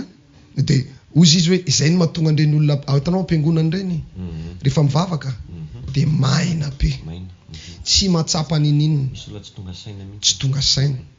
ary tsisy mitarika izy tsy mivaky loha hitanao ny amataranao azy fa efa manomboka midy ihany ny fanahin'le olona tsisy fanahy mitarika hivavaka intsony fa na mipetrapotsiny ary izy maraina mandraparivony andro tsy mivaky lohan'izany mihitsy izy fa mety be satria ny tiany nofo dia tsy hivavaka izany tsisy fanahy mitarika intsony fa le fanahy zany efa midy ary le fanahy tokony hitarika azy be dia be ny fanahin'ny olona any midy any mpisorona Mosesy be dia be fanahin'ny olona amin'izao fotoana izao midy any hatramina pasteur ary za manokana na satria tonga dia hita be daholo ange le tarehan'le olona hita be ny tarehany ny fanahinao ange ka mitovy amin'ny tarehanao ihany dia hita be daholo tena za masoko zao no nahita hoe fa manino tony pasteur tony tonga aty satria monko zay tao anatin'le fifadikanana zany dia hitory an'le fahamarinana nomen'ny tompo rehefa vita le fifadikanana ampiatra an'le hery zany dia nampahafantarin'ny tompo zany mba hahafahana manasotra an'le fanahin'olona maro ao anatin'ny tranomaiziny fanahy io fa be dia be ny pasteur hitanao ny pasteur ny akamaroan'ny pasteur zany mialatsy indrindra fa mbarako le marina izy ireo mahafantatra an'le marina anaty baiboly ihany fa ny olana zany dia zao hoe raha ile marina be nge ny toriana ohatra le ato amin'ny fiangonana kristiana miaramivavaka zao ampanendreteny toriana le marina zay manaiky satria zay le lalam-pamonjena fa nindrindrina nefa misy kajikajy ao anaty izy raha le marina be nge ny toriana dia tsy ho resy lahatra le olona betsaka nge mpisorona ny pasteur efa avy sabatiste dia novaina aladista le fiangonana satria tsy mahavoatona olona maro le fahamarinana be toriana dia hovaina izy amin'izay mba voatona ny olona maro tsy toriana hoe tsy azo ataony manao an'ireny fitafiana tsy mendrika ireny satria raha vao mitory an'ireny ao dia mitsoka le olona dia hitanao le mpanompon'Andriamanitra na le pasteur na mpitondra fiangonana efa mahafantatra ohatr' izany ka mbola mini ihany tsy mitory an'le izy ao am-piangonana dia midy ny fanahana satria ny hiraka nampitondrananao an'io fiangonana io ane ka hitory ny fahamarinana hitaona olona any an-danitra ka raha vao tsy tanteraka ao zany zay hiraka sy misy aona zay midy ny fanahinao dia andramo anke anaro hoe reny mpanompon'Andriamanitra lehibe reny hoe pasteur mba zao ny marina anaty baiboly fa tena miteny aminao fa mety mahazo teny mafimafy ianao mahazo marary ianao tsy mety manaiky an'io fahamarinana intsony izy satria nahoana le fanahy efa midy ary tsy manana fahatongavan-tsainy zany io hoe tsy fahamarinana nge zao ataoko zao tsy renge fitafin'ny mpino atao am-piangonana tsy tonga saina amin'izany izy fa rehefa mba mahita olona mijorojoro amin'ny fahamarinana izy dia ohatra mba tonga saina kely hoe zao marina ngely izy fa le sainy le eritreritreretany fotsiny amin'iny ny tonga fa rehefa miala eo ny olona iny dia miverina normalina indray dia ohatran'le olona miverina ry amin'ilay zay mitory filazany tsara manao akalamanjana dia eo am-pianonan'le toroteny le olona dia tena manandra tanina dia resy lahatra fa vao miala eo izy dia mitovy amin'ny tsy nahen'ny toroteny izy rehefa avy eo zay zany ry avana malala ny tompo ny antony mahatonga an'ireny zavatra be dehibe reny ka tandremo fa isika na de velona ary tandremy sao de hoe rehefa maty ihany vao makany amin'ny elona makany an-danitra fa na de velona ary midy ariny fanahy ao amin'le trano maizin'ny fanahy ry havana malala ao amin'ny tompo betsaka mety mbola tsy nahino an'izany fahamarinana zany a fa ampahafantarina anao zany satria tian'Andriamanitra ianao tian'Andriamanitra sika lalan'ny fahamarinana ary tsy anao totoa amin'izao fanompony zao ny olona tsy mahavita anjara fanapahana midy ihany koa ny fanahany ny olona tsy mahavita hiraka zany de midy ihany koa ny fanahany tandremo zany milalao fahotana manomboka eto zangy misy fotoana rehefa mijery olona le mangatsitsiky reny de fantatro le zavatra misy ty zao mety efa midy ihany zao ny fanahy izy ty izy kamo mivavaka etanina fa tena tsy taitra mihitsy misy olona nge am'izao mpisona terena mihitsy vao mivavaka terena mihitsy treroma zay misy ka treroma mihitsy le mivavao ahenao fa tsy ampy anao zao vavaka kely zay izy vao tonga saina satria le fanahany amin'ny fotoana io efa midy ihany ry havana malala ao amin'ny tompo orakoraka an'ireo fanahan'olon'ireo rehefa nandeha tany zay vonjeo zay vonjeo izy tsy hoe mitomany fa miantso vonjy reo fanahy reo rehefa le andeha satria nietretan-jareo andeha hamonjy an'zareo na andeha anay tany aika atsio fotsiny le zavatra misy de reo fanahy reo indray avy eo mba nanafatra hoe mba teneno lay olona misy anay ihany rehefa tonga any mba tena hibebaka hiverina amin'ny fahamarinana mba hiverenanay ao anatiny tanao le fanahy mitaraina be mihitsy io fanahy io nge tena mitaraina ohatrany Davida mpanjaka zao de nivavaka hoe nahoana no mitanondrika ianao ry fanahy ato anatiko manantenany Jehova fa mbola hidera azy ihany aho mbola hidera azy ihany aho izy Davida mpanjaka le fanahytsika io zany afaka mitaraina io mbola hiresaka makasika an'izany tsika rehefa avy eo mpisorona Mosesy mba ahafantaran'ny olona tsara mihitsy ny resaka ara-panahy fa tsy nyresaka rano fotsiny ny fanompoana an'Andriamanitra nefa kosa ao ka tsy anararoatra rehefa mahafantatra nyty fahamarinana ho resantsika ty rehefa avy eo zay zany le zavatra misy mpisorona Mosesy mahafinaritra ny ten'Andriamanitra tsika moa zany efa mampianatra hoe manoro ny lalana rehetra andraisany olona famonjena satria vanim-potoana zao tena anapotrana reo zavatra rehetrarehetra zay mahatonga ny olona varimbariana amin'ny fanompona de misy antony manokana tahaka an'ity ny amin'ny atin'ny fondra ny fanahy ity izany ame ohatra anankiray zany ohatra olona elanatriny amin'le fitenena ny olona adala zany azonao de tsy ao anatiny intsony ny fanahany de jerevo ny fiainan'ireny olona reny jerevo ny zavatra ataony fa tonga de hoe tsy zavatra tsy mifanaraka amin'ny fiainany nataony zavatra tsy tokony ho ataony ny ataony zavatra zay hoe tsy azo atao any amin'ny fiarahamonina ataony izy tsy azo iraisamonina mihitsy tsy le fanahy ao anatiny intsony mandefa vatatena fotsiny ary rehefa mialo le fanahany de voly amin'izay mitondra anazy de ireny izy zavatra tonga de le hoe fanahy tonga de resaka fanahy maloto amin'izay zany de zavatra malotoloto foana antiny zavatra mitanao misy tonga de fako ny tabodoaka tany am-paladiany ny fitafiny tonga de fitafy maloto misy potaka mihitsy satria zay mihitsy le fanahy zay mihitsy le devoly mitatra be mantsy izy ty tonga de rehefa miala le fanahy ka tsy tonga saina mihitsy ny olona de mifara ny fahaverezan-kevitra amin'izay ary ny fiainan'le olona satria tsy tonga saina mihitsy izy tsy fatan'le tokony ataony fa rehefa raha mbola afaka ameny filazany tsara tahaka an'izao toritsika zao zany ny olona anankiray tokony koropaka tokony ho tonga saina tokony hanapa-kevitra mihitsy sao de mba efarany amin'izany satria ratsy ratsy zany hoe zao anao mbola afaka mandray ten'Andriamanitra mandray fahamarinana de tokony andray aingana aloha de mivavaka isika ihany koa manampy amin'ny olona rehetra amin'ny lalany vavaka amin'ny lalana délivrance satria inona ahafahana manampy an'le olona aingana zany hoe délivrance de hoentina mbavaka izy de veto aingana zay fomba andrenisany andraisan'ny ten'Andriamanitra mba hiverenany fanahy ao anatiny ahafahan'le fanahany any amin'ny MAIZIN'NY satria i fiverenana iny mahatonga le fanahy mifo de mangetaheta amin'izay de io ny olona be de be fa sarotra misy fahasarotana kely satria misy olona tena hoe atao daholo ny fomba rehetra fa tsy tonga saina izy entinao ambavaka eo izy tonga saina ihany fa misy fotoana raha za mandray olona de resaka amina olona eo atonga de miresaka izy sao ny olona sao tsy avelano miteny mihitsy ianao sao mangetaheta ihany izy eo fa tsy fantany le fanahy mihitsy no tsy afaka manampy anazy de rehefa teneny izy hoe zao mila mivavaka ianao zao ny ataonao ampianarina daholo ny ataonao tonga izy mivavaka fa miala eo izy de verina amin'le zavatra nataony teo ihany tena tsy mifo mihitsy le fanahany zany hoe manahitra ny olona mihitsy zany tsika eto hoe alefa ny fampianarana mila mandray ny olona ihany koa amin'izao fotoana zao mila mamoha ny fanahiny mihitsy ihany koa izy amin'izao fotoana zao mila hoe ahoana zany ny ataoko sady mame vahaolana tsika mandefa ny fampianarana hoe vahaolana ho anao zay mandre aloha zany amin'izao fotoana zao mila manapa-kevitra tsara mihitsy mila mandihy ny tena ihany koa hoe manahoana sao de misy mantsy ny tsy voatery le olona rehetrarehetra mivavaka ihany koa satria mizavatra hita de zao be dehibe ny olona na de mivavaka ara tsy tonga saina hoe tsy mety nge ty zavatra ataony ty tsy tonga saina hoe tsy araka an'Andriamanitra nge ty zavatra ataony ty ary rehefa ampianarinao ary izy tezitra hoe ahoana ny tsy mety ny ataonay ianao ndray ny diso satria efa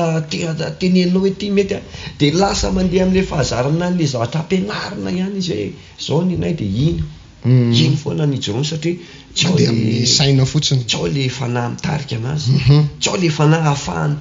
ny fanahy mantsy de ny fanahyn'Andriamanitra de mitoetra ao anatin'ny fanahin'le olona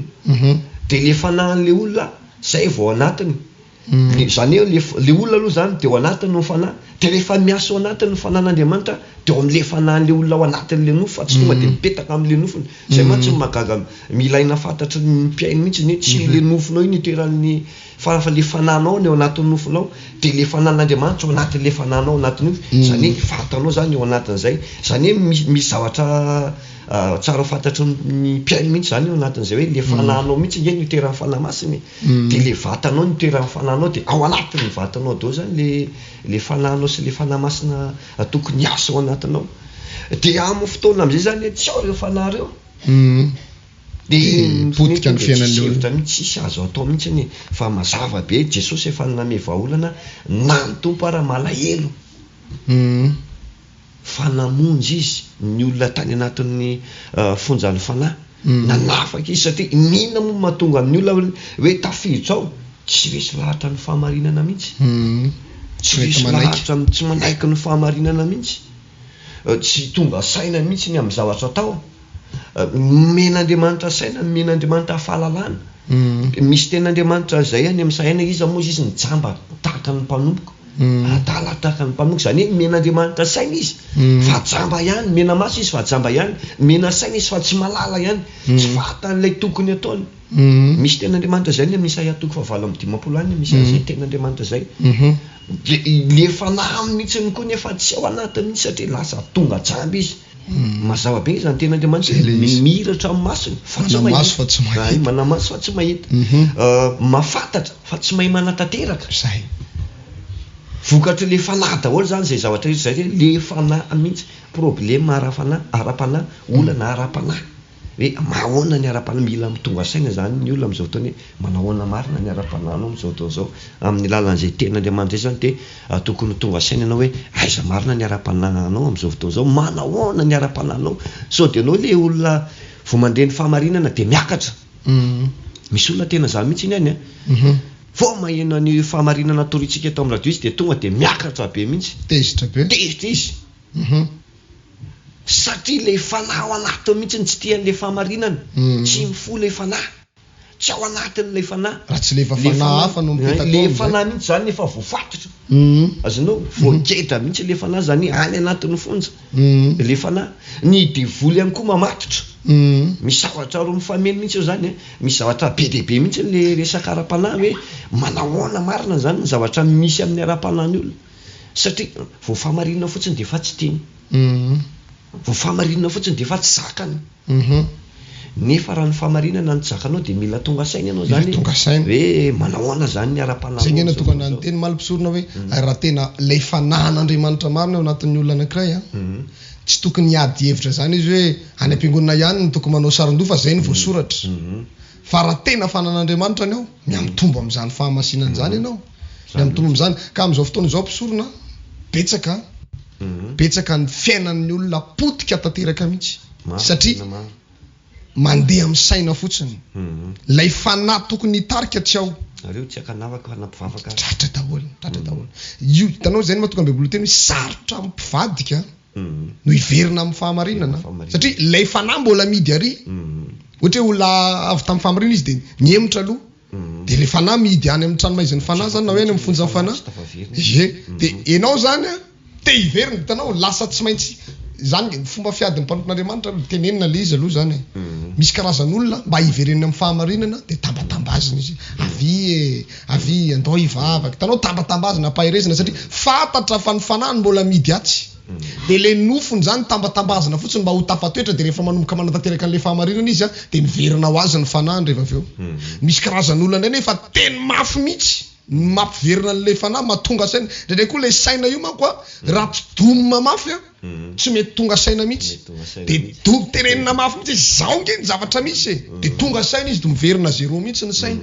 de manomboka manao am'izay izy rehefa aveo manaraka le zavatra tokony atao amin'ny tenin'Andriamanitra de miverina le fanahany fa rehefa hiala atao amin'ny tranomaiziny fanahy zay tamin'izany fotoana zany mpisorona Mosesy de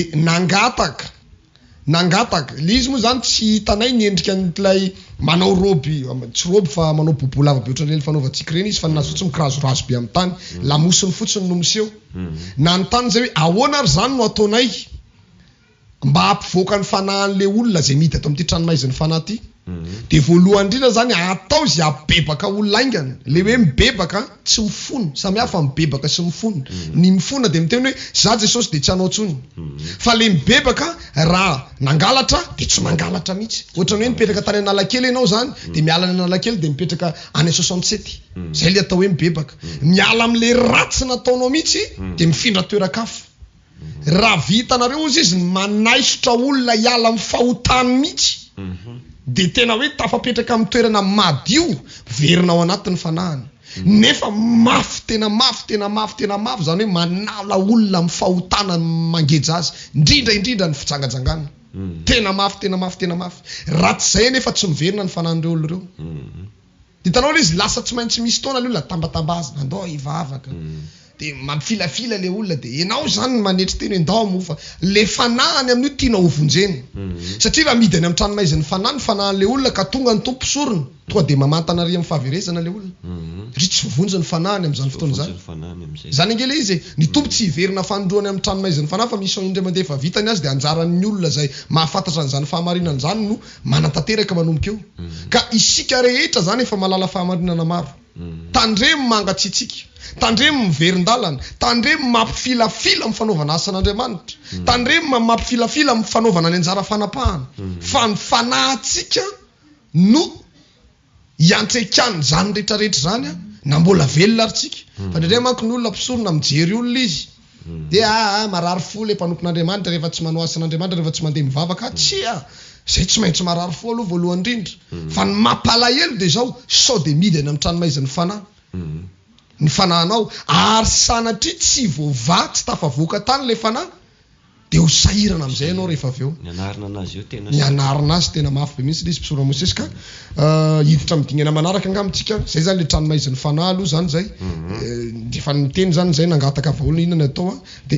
mitory an'le fahamarinana mba tena ampialany olona am'le fahotana nataony mihitsy fa rehefa tena mibebaka zany le olona mamerina ny olona amin'ny fitiavana voalohany moa zany ho an'ny efa mivavaka manala sy manaisotra azy amin'le fangatsatsana sy fahotana de mamerina azy amin'ny fitiavana voalohany de miverina le fanahy ao anatiny de eo am'izay izy manomboka matsapy hitanao rehefa tonga amin'ny fanatrehan'Andriamanitra izy tsy malahelo tsisy gros cœur na palpitation tsisy aretim-po tsy zavatra napalahelo azy tany an-trano fa rehefa mivavaka eo amin'ny fanatrehan'Andriamanitra izy torotoro fo izy rehefa mivavaka torotoro ny fanahany tonga de tena tomany foana izy rehefa mivavaka eo anatrehan'Andriamanitra satria nahoana verinao anatiny zay le fanahan'Andriamanitra miasa ao amin'izay le fanahan'Andriamanitra tafiditra amin'ny fanatrehan'Andriamanitra izay fa raha mbola le mainkaka be tsy matsapa nininy reny de mivavaka ianao de ohatrany maina hatramin'ny tendanao ohatrany maina tsy nisotro nandritra ny firy volana de ohatrany reraka be terena be ohatrany bata zavatra mavesatra be zany ianao mivavaka tsy ao zay le izy mity zany zay le fanahy tsy mahita tenenina mihitsy tsy mahita tenenina ny olona etsy mirehatra be daholo Jesosy eo misaotra anao izy mivavaka kely dimindra Jesosy saotra anao tantanao tamin'iny alana iny de tonga ty ampiangonanao zao tompo saotra Jesosy tapitsorona ihany izy nitafiditra de tsisy tenenina tsony rehefa aveo misy olona ara-panahy zany zay reny olona reny mety olona efa avy nirehatra izy de nangatsika de midy le fanahy ka ny tena marina zany mpisorona Mosesy ny kristianina na ny mpivavaka tsy tokony angatsika fa matoy izay mangatsika efa midy zay ny fanahany efa midy zay ny fanahiny matoy izy tafiditra amin'le fangatsiatsiahana tsy matsiaro ivavaka tsy matsiaro fiangonana tsy te ho any amin'ny tranon'Andriamanitra ohatry ny any an-tranony mahatamana azy indrindra moa misy zavatra nanafotoany zany tao anatin'ny izy mpiara-mivavaka tao dia miletika mihitsy izy tsy hita tsony tandremy tsara ry havana malalo amin'ny tompo io fanahintsika io zay ny anankiray jery ndretsika mpisorona Mosesy any amin'ny Matio filazany tsara ny Matio tena mena an'ireto olo reto mihitsy ny fahamarinana mba hahafahandrareo mandray fanapahan-kevitra ho any zay te mba hitsinjo an'izay fanahiny zay moa zany fa ny fahamarinana moa dia ambara foana fa dia samy manana ny fanapahan-keviny ny olona ao anatin'izany rehetrarehetra izany Matio 5 ny andinin'ny Matio 5 ny andinin'ny 2 no amakitsika azy tsy maninona Matio 5 ny andinin'ny 2 vakina amin'ny anaran'i Jesosy fa izao kosa milaza aminareo hoe izay tezitra amin'ny rahalahy dia mendrika ho elohina amin'ny fitsarana ary nazovona anao amin'ny rahalahy hoe olom-pona ianao dia mendrika ho elohina amin'ny sinedriona ary nazovona anao hoe foky alahy dia ho mendrika ho any amin'ny elo mirehetra afo ary amin'izany raha mitondra ny fanatitra ho eo amin'ny alitara ianao ary eo no mahatsiaro fa ny rahalahinao manana alahelo aminao dia avy ilao eo anoloan'ny alitara ny fanatitrao ka mandehana aloha ataovy izay hihavananao amin'ny rahalahinao ary rehefa miverina dia vao atero ny fanatitrao. 9 mihavana faingana amin'ilay manana ady aminao fa raha mbola miaradi aminy ianao fandrao ilay manana ady aminao anolotranao amin'ny fitsarana eo zany zao jerentsika tsara ary ny fitsarana kosa anolotranao amin'ny mpamatotra efa manomboka miditra ny amin'ny tranomaizina io ka atao aiza hoany atao tranomaizina ianao. 9 lazaiko aminao marina tokoa tsy ho afaka ao mihitsy anao ambara-pandohanao ny varra iventy farany indrindra enjana be eto zany zao mahakasika na disadisa ohatra hoe misy olona zao prala fa mifakafantatra ny fahamarinana reo fa hafandray le aleo tonga dia iny resahako voalohany mba azahoan'ny olona anazy hoe ohatra hoe mpivady le vadiny mbola tsy mahalala ny fahamarinana tezitra le lehilahy ohatra amin'ilay vehivavy mandeha mivavaka na hoe tezitra le vehivavy amin'ilay lehilahy mandeha mivavaka iny ndray tsy mikaonty iny satria ampiasaina devoly izy amin'le anao mandeha mivavaka dia zay no mahatezitra azy io zay ndray zany hafa zay fa hoe amin'ny olona efa samy mpivavaka mahalala ny fahamarinana ny fanafotoana dia eo zany ny ampianaran'i Jesosy hoe raha ohatra zany ka pralana pravavy efa mifakafantatra ny fahamarinana tafotoana le ravavinao na le rahalahinao tamin'le zavatra nataonao dia alohan'ny anaovanao fanatitra eo anatrehan'Andriamanitra mihavanaingana aloha aminy raha nanao ny fahadisoana ianao dia mihavanaingana aloha aminy fa ny zavatra mitranga mpisorona Mosesy nresaka tsika tena mpiandohana teo hoe io fanahy io afaka miapangy io izay zany no mahatonga anay nampianatra anao nisy taona nampianatra antsika andray alahady zay tany am-piangonana hoe mangina fitaovam-piadiana mahery vaika be io fitaovam-piadiana mahery vaika mihoatra lavitra n'ireny sabatra maranitra be reny ny fanginana mpisorona satria zao rehefa mangina ianao anatin'ny adinao ny fanahinao miady ho anao tadidio tsara zany hafa le hoe ianareo angina fa zao iady anareo Andriamanitra miady fa ilay fanahy ho anatsika amin'iny ianao mangina tsy mamaly fa mandevitra sy manetry teny iny zay nge mpisorona Mosesy mahatonga Jesosy tompo mampianatra foana hoe mandefera manetry teny mandefera na dia amin'ny tsirariny ary amin'ireny fandeferanao reny ny nofinao mandevitra fa aika io fanahintsika io rehefa hoe misy olona nanao zavatra tsy nety taminao dia ianao mandevitra dia olona miziriziry amin'ny heviny samy olona ohatr' zao na hoe zany manana ny marina dia le fanahin'le olona le nanaovana zavatra tsy nety iny efa mandevitra izy mandeha miapanga le olona izao no voalazan'ny baiboly eo amin'ny andininy fa 5 verenantsika vakiny mihavana faingana amin'ilay manana ady aminao raha mbola miaradi aminy ianao fandrao ilay manana ady aminao anolotra anao ampitsara ilay fanahy ao anatin'ilay olona manana ady aminao raha ianao ny diso mpiara-mivavaka efa mifakafantatra ny fahamarinana ny resantsika eto dia tadidio tsara fa afaka miapanga zany ifanahy ao anatsika io be dia be ny olona ampaingany fanahin'ny rahalahy na ny fanahin'ny rahavavy ny mpisorona Mosesy na fanahin'ny anadahany tadidio tsara zay zavatra zay iny fanahy iny zany miapanky hoe izany de ampijaliany anina nanaovany anina ohatr' zao nanaovany anina ohatr' zao rehefa tena tsy zakany de miapanky izy ohatrany tamin'ny androny anina tamin'ny andron'ny zanak'Israely hitako tokoa ny fahorian'ny olo zay ny Egypte reko ny fitarainany tanao zany nisy fiampangana teo anatrehan'Andriamanitra tamin'ireny fampahoriana ny ainan'ny zanak'Israely tany amin'ny tanin'ny Egypte ren'Andriamanitra ny fitarainana ngamony ny zanak'Israely ny taraina fa tsy tratra ny asa tery vosina de manao fotsiny fa ren'Andriamanitra ny fitarainana iza zany mandeha mitaraina lay fanahy mihitsy ny mandeha mitaraina atrehan'Andriamanitra hoe mafy loatra ny fampahorian'ny Egyptianina anay ka tsy voatery mamaly ianao anatin'ny adinao na ny vadinao ary mampijaly anao natatokantrano na ny piray tapona ny tsy fatako ny piray vodorindrina tsy voatery mamaly ianao fa ny fanahanao afaka miapangy eo anatrehan'Andriamanitra de rehefa miapanga zany le fanahy de anolotra an'ilay olona nanao ny fahadisoana eo amin'ny fitsarana moa ny voalazan'ny baiboly zany hoe raha miapanga zany le fanotra hoe fanahy mpisorona Mosesy ohatra miapanga ohatra zany de le olona ampangana tonga de tsarain'ny mpitsara avy hatrany satria eo amin'ny fitsaran'ny lanitra zany le fiampangana de tonga de tsara zany ny mpitsara marina eo hoe marina ve ty fiampangana ty na marina zavatra antrany raha vao hita fa marina le izy de eo amin'izay ny voalazan'ny baiboly eo amin'ny 5:4 hoe eo amin'ny 5:4 tapany faharoa ary ny mpitsara kosa anolotra anao amin'ny mpamatotra ka atao tranomaizina ianao tandremo tsy azo atao mihitsy ny hoe manafinafotoana ny rahalahy fotsiny de tsy vakiana aloha na manao zavatra mampalahelo ny rahalahinao de ataonao samy vita fotsiny aleo mitandrina tsy manafotoana ny olona aleo mitandrina aleo ary ianao le anisan'le tafotoana toy zay le mpanafotoana mpisorona Mosesy fa ny baiboly hoe fa mampianatra hoe lozany zay avian'ny mpanafotoana fanafotoinana fa tsy hoe lozany avian'ny mpanafotoana fa lozany zay avian'ny fanafotoinana zay zany le izy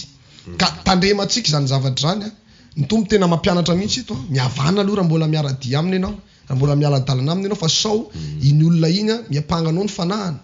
de anolotra anao any ampitsara de mitsara apiditrinao any amin'ny tranomaizina de rehefa ao amin'ny tranomaizina amin'izay ianao de ho ny voalazany 5:4 hoe lazaiko aminao marina tokoa tsy ho afaka ao mihitsy ianao ambara-pandoanao ny vary ray vety farany indrindra zany hoe voaonitra tanteraka mihitsy le zavatra ratsy nataonao le fahotanao rehetra zay vao miverina le fanao anatinao zay de tadidio tsara zay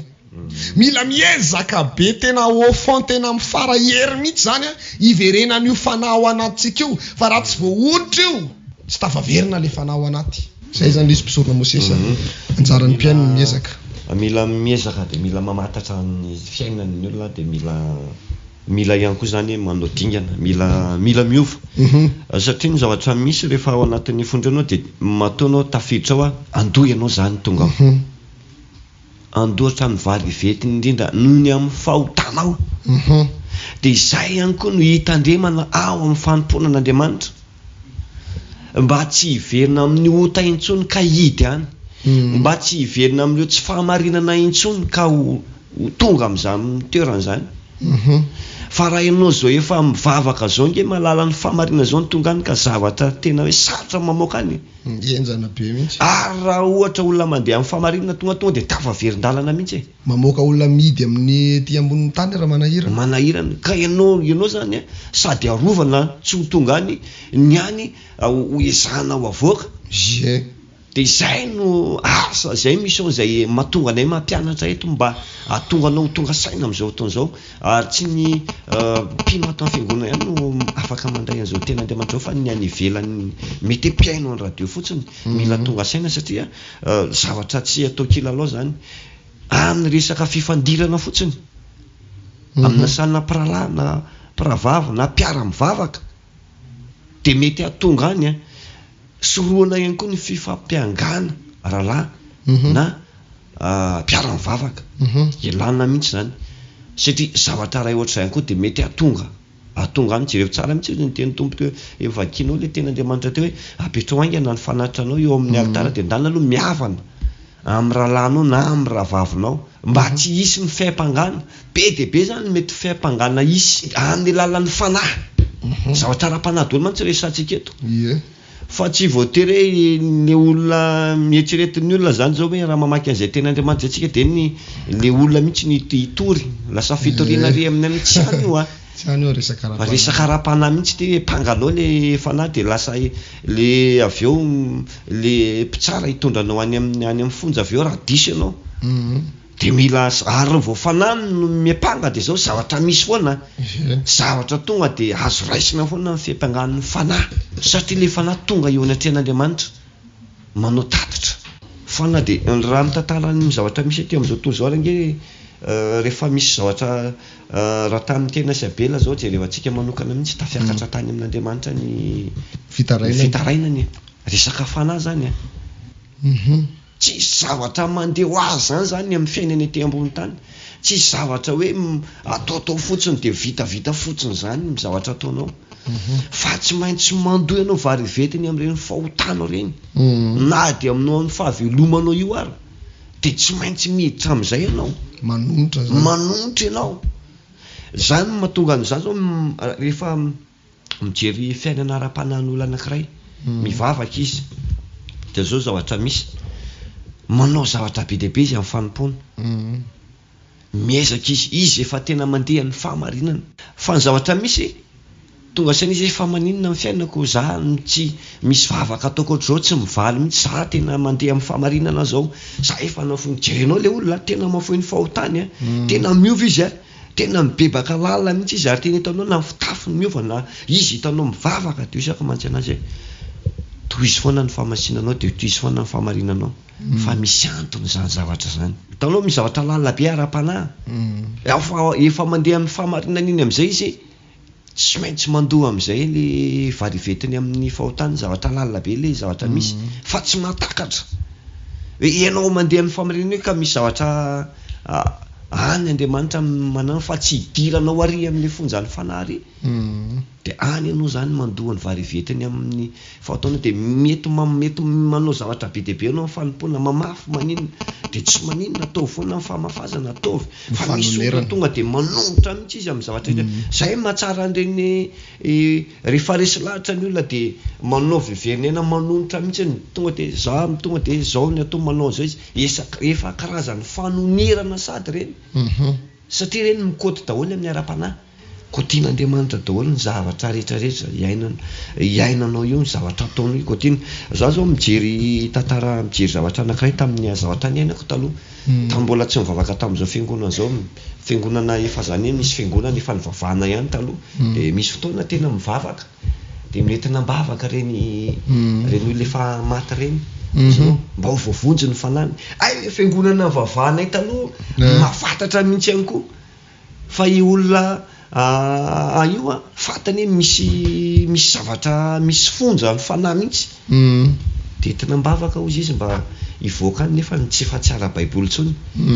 satria efa maty mihitsy le olona mety efa ary amin'ny elo ary angamba na mety any amin'ny elo mihitsy zay le fahadisoana zay fahadisoan-kevitra zany zay eo amin'ny fanompona tsisy vahaolana tsonda hoe olona efa maty no entinao ambavaka fa ianao velona io mihitsy no mila mivavaka de mila entina mbavaka sady tsy mety ihany koa hoe entina mbavaka fotsiny ihany fa ianao sady mila mivavaka no entina mambavaka mba anaitan'le mokan'le fanan'olona tsika moa zany hoe manao an'izay asa zay de ny asa tokony ataontsika de le mitory miezaka daholo manao an'izay asan'Andriamanitra zay miezaka daholo manao verenena satria ny tsika moa zany misy efa nomen'Andriamanitra mihitsy ny atao zao ny atao mba hamanana an'ireo olona fa sarotra ny asa fa tsika ny tsy maintsy manao an'izay hiditra ao anatin'ny anina angambontsika ao anatin'ny famakinany hafatra de angataka feokira amin'ny teknisiana aloha zany tsika am'izao rasy fotoana zao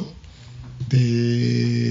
hiditra eto ihany koa i lela marezaria maky ny hafatra ao anatin'izany rehetrarehetra zany fa ho alefatsika eto aloha zany ny feokira de miverina eto ihany tsika rehefa avy eo ao aorianan'izay feokira zay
Ya, eny ary faly miarabantsika rehetrarehetra.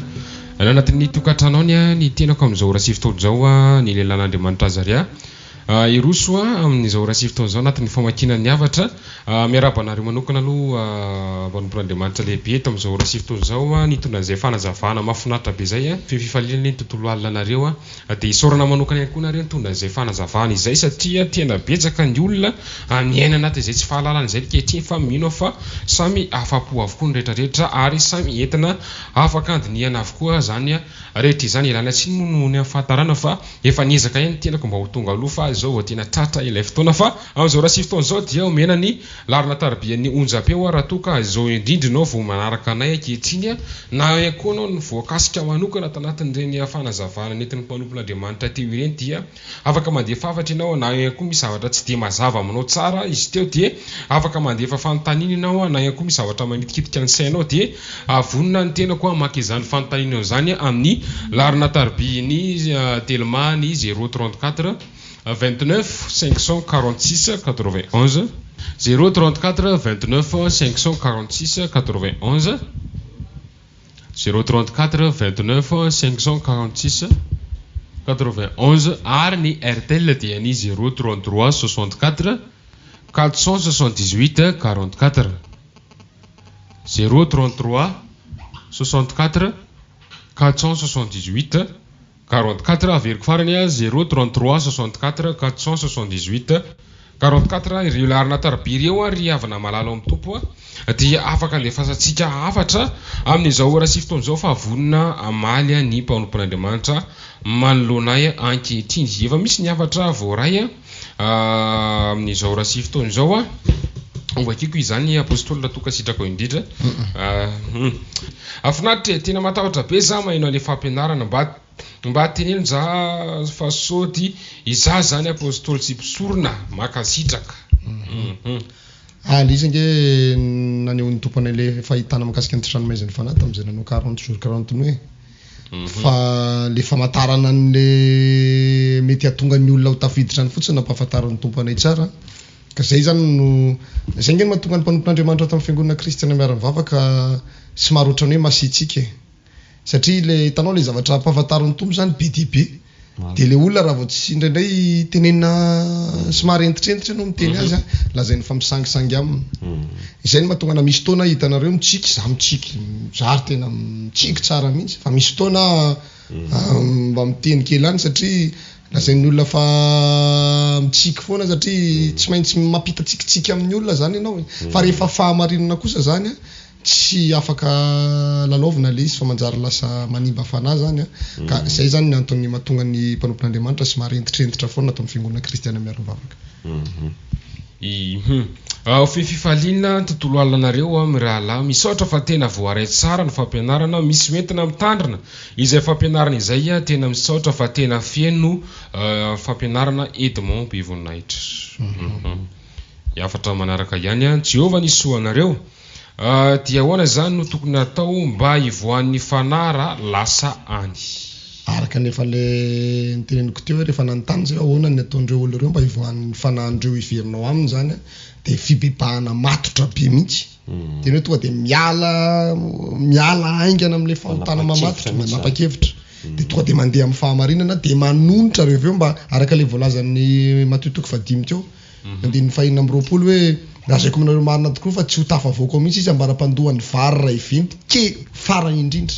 zany hoe mila onerana mihitsy miazakazaka be anao amin'ny fanaovana asan'Andriamanitra onerana be tena raha misy famafazana dia atao tena manao betsaka tsy mipetrapetraka tsy matorotoro tsony tsy varimbarina fa tena raha misy taona hivavahana dia mivavaka misy taona raha janona mihitsy ny sasany zavatra tokony atao sasany dia vavaka natao dia manao asan'Andriamanitra tena hoe atorotoroto be zany le fanompony mba ahafahan'le fananao miverina aingana zay zany le izy salama tompoko peno radio izahay azo atao ve tompoko ny manatrika ireny badisa sanjaza ireny fa ny fianakaviana tompoko manasa anay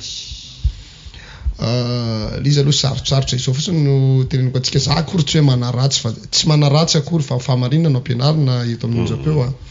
ny faty tsy azo ampidirinao am-piangonana aloha zay nitondrako azy ny fiangonana idira-paty zany mpisorona dia tena tsoriko mihitsy hoe maloto maloto satria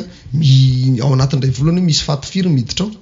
zay ny anankiray ary tsy diovina akory le izy fa tapaty koa mbola mipetraka ao ambadika ao ihany manahirana be ka rehefa miditra anao nge de maloto misy fanahana fahafatesana mihitsy mbola miaraka amin'le lakroa be ery ambony ery koa rehefa aveo manahirana be mihitsy zay le izy fa le iteny hoe aza makany fahaleo anao miresaka mivantana de mena torohevitra satria betsaka ny olona meno amin'ity onjam-peo ty de torona hevitra manokana mihitsy ianao zay ny atao zay afatra manaraka ao fifaliana ny tontolo andronareo makasitraka fa tena tona ny fanahana makany an-danitra nareo makasitraka tompoko mamy andilala mahereza daholo tsisy fisaorana fa ny tompony isaorantsika tsara Jesosy rahalahy tsy manakambaratsony aho fa ny fantatra dia tsara ny tompo ary tsy malalala afa-tsy izy izay telo mianaka eo amin'ny fiainanay na inona miseho dia matoky azy izahay. Amen zany. Afatra manaraka ihany ovakitsika amin'izao rasy fotoan'izao finatra mangataka indrindra mba averina ny fampianarana apôstoly lehibe tamin'ny tolakandro teo fa tena manaitra ary manampy ny olona anafaka ny fanahiny ny afatra ho antsika mahalala ny fahamarinana mijoroa hatramin'ny farany ary manasa ny mbola piany fotsiny mba hanao dingana mankasitraka. Le fampianarana nentinao tamin'ny tolakandro tamin'ny onjam-peo zany ity naverina nazavainy ity tamin'ity arivo ity mino fa voaray anisy tokantrano zay izy. Mankasitraka tompoko tamin'ny fampianarana gadra ny fanahy teo Jesosy ampitombo hery ho anareo roalahy madame lalao cure. Saotra petsaka. Misy mantany hoe inona kay mahatonga an'le olona mianjery reny rehefa atao délivrance misaotra tompoko. Miankina indrindray rehefa atao délivrance de indrindray mietsika le devoly ao anatiny de mianjery izy tsy mahazaka an'le herin'Andriamanitra le devoly de mitsoka mianjera zany izy ao anatin'izany. Jehovah-Andriamanitra ny soanao apôstoly za tompoko tena mandalo olana be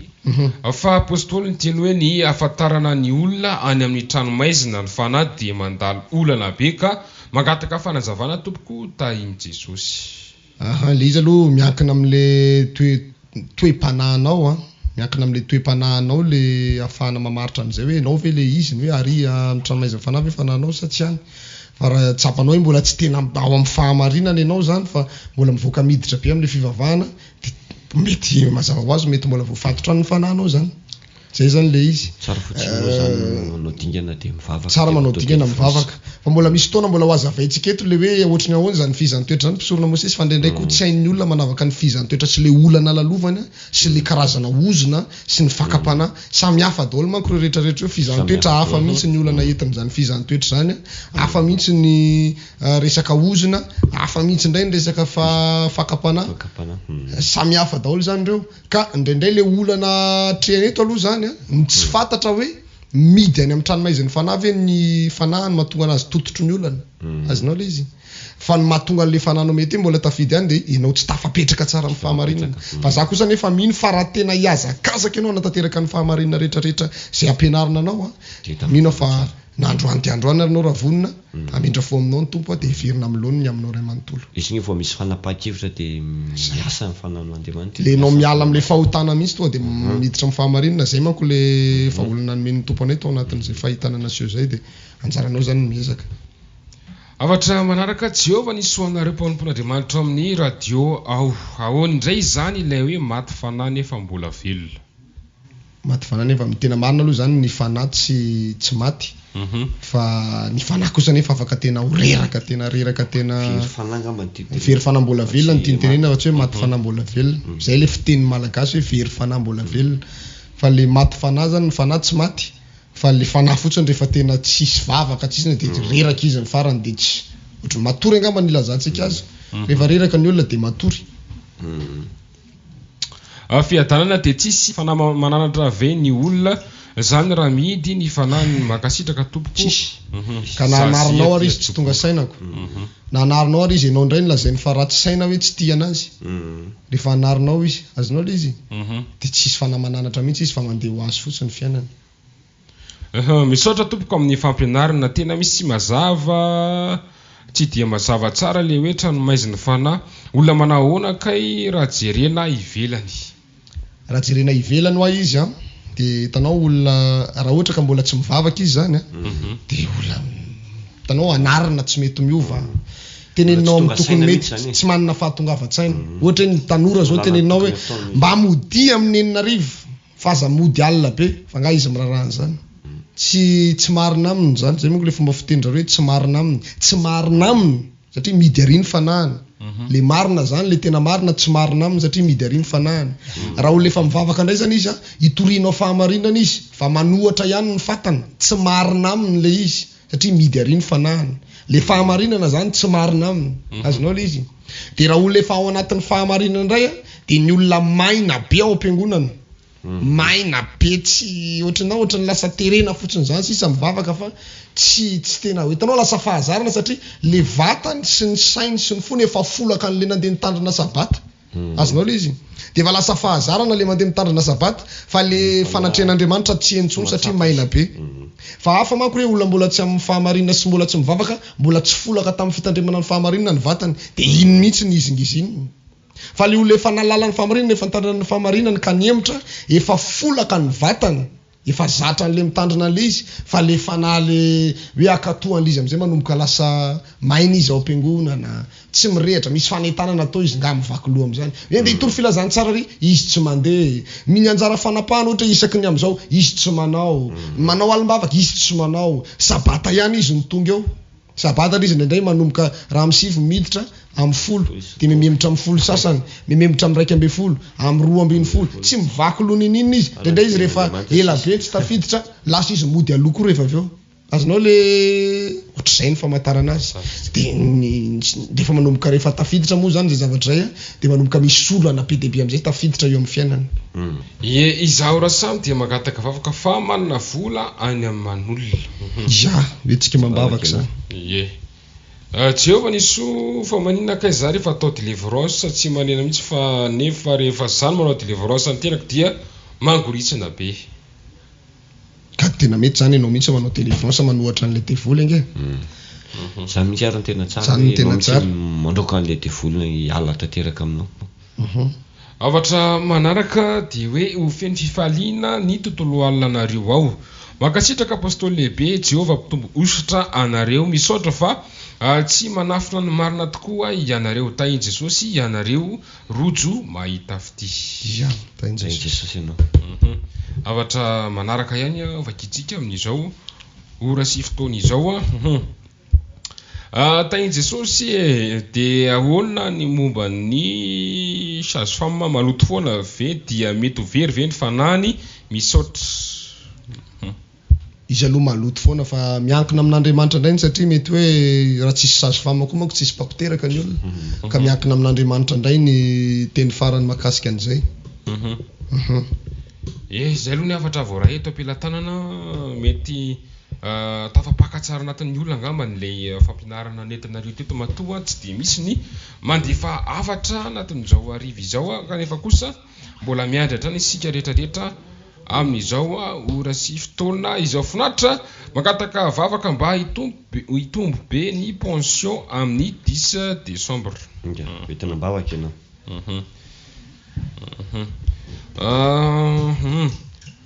manahoana ianareo telo lahy mirahalahy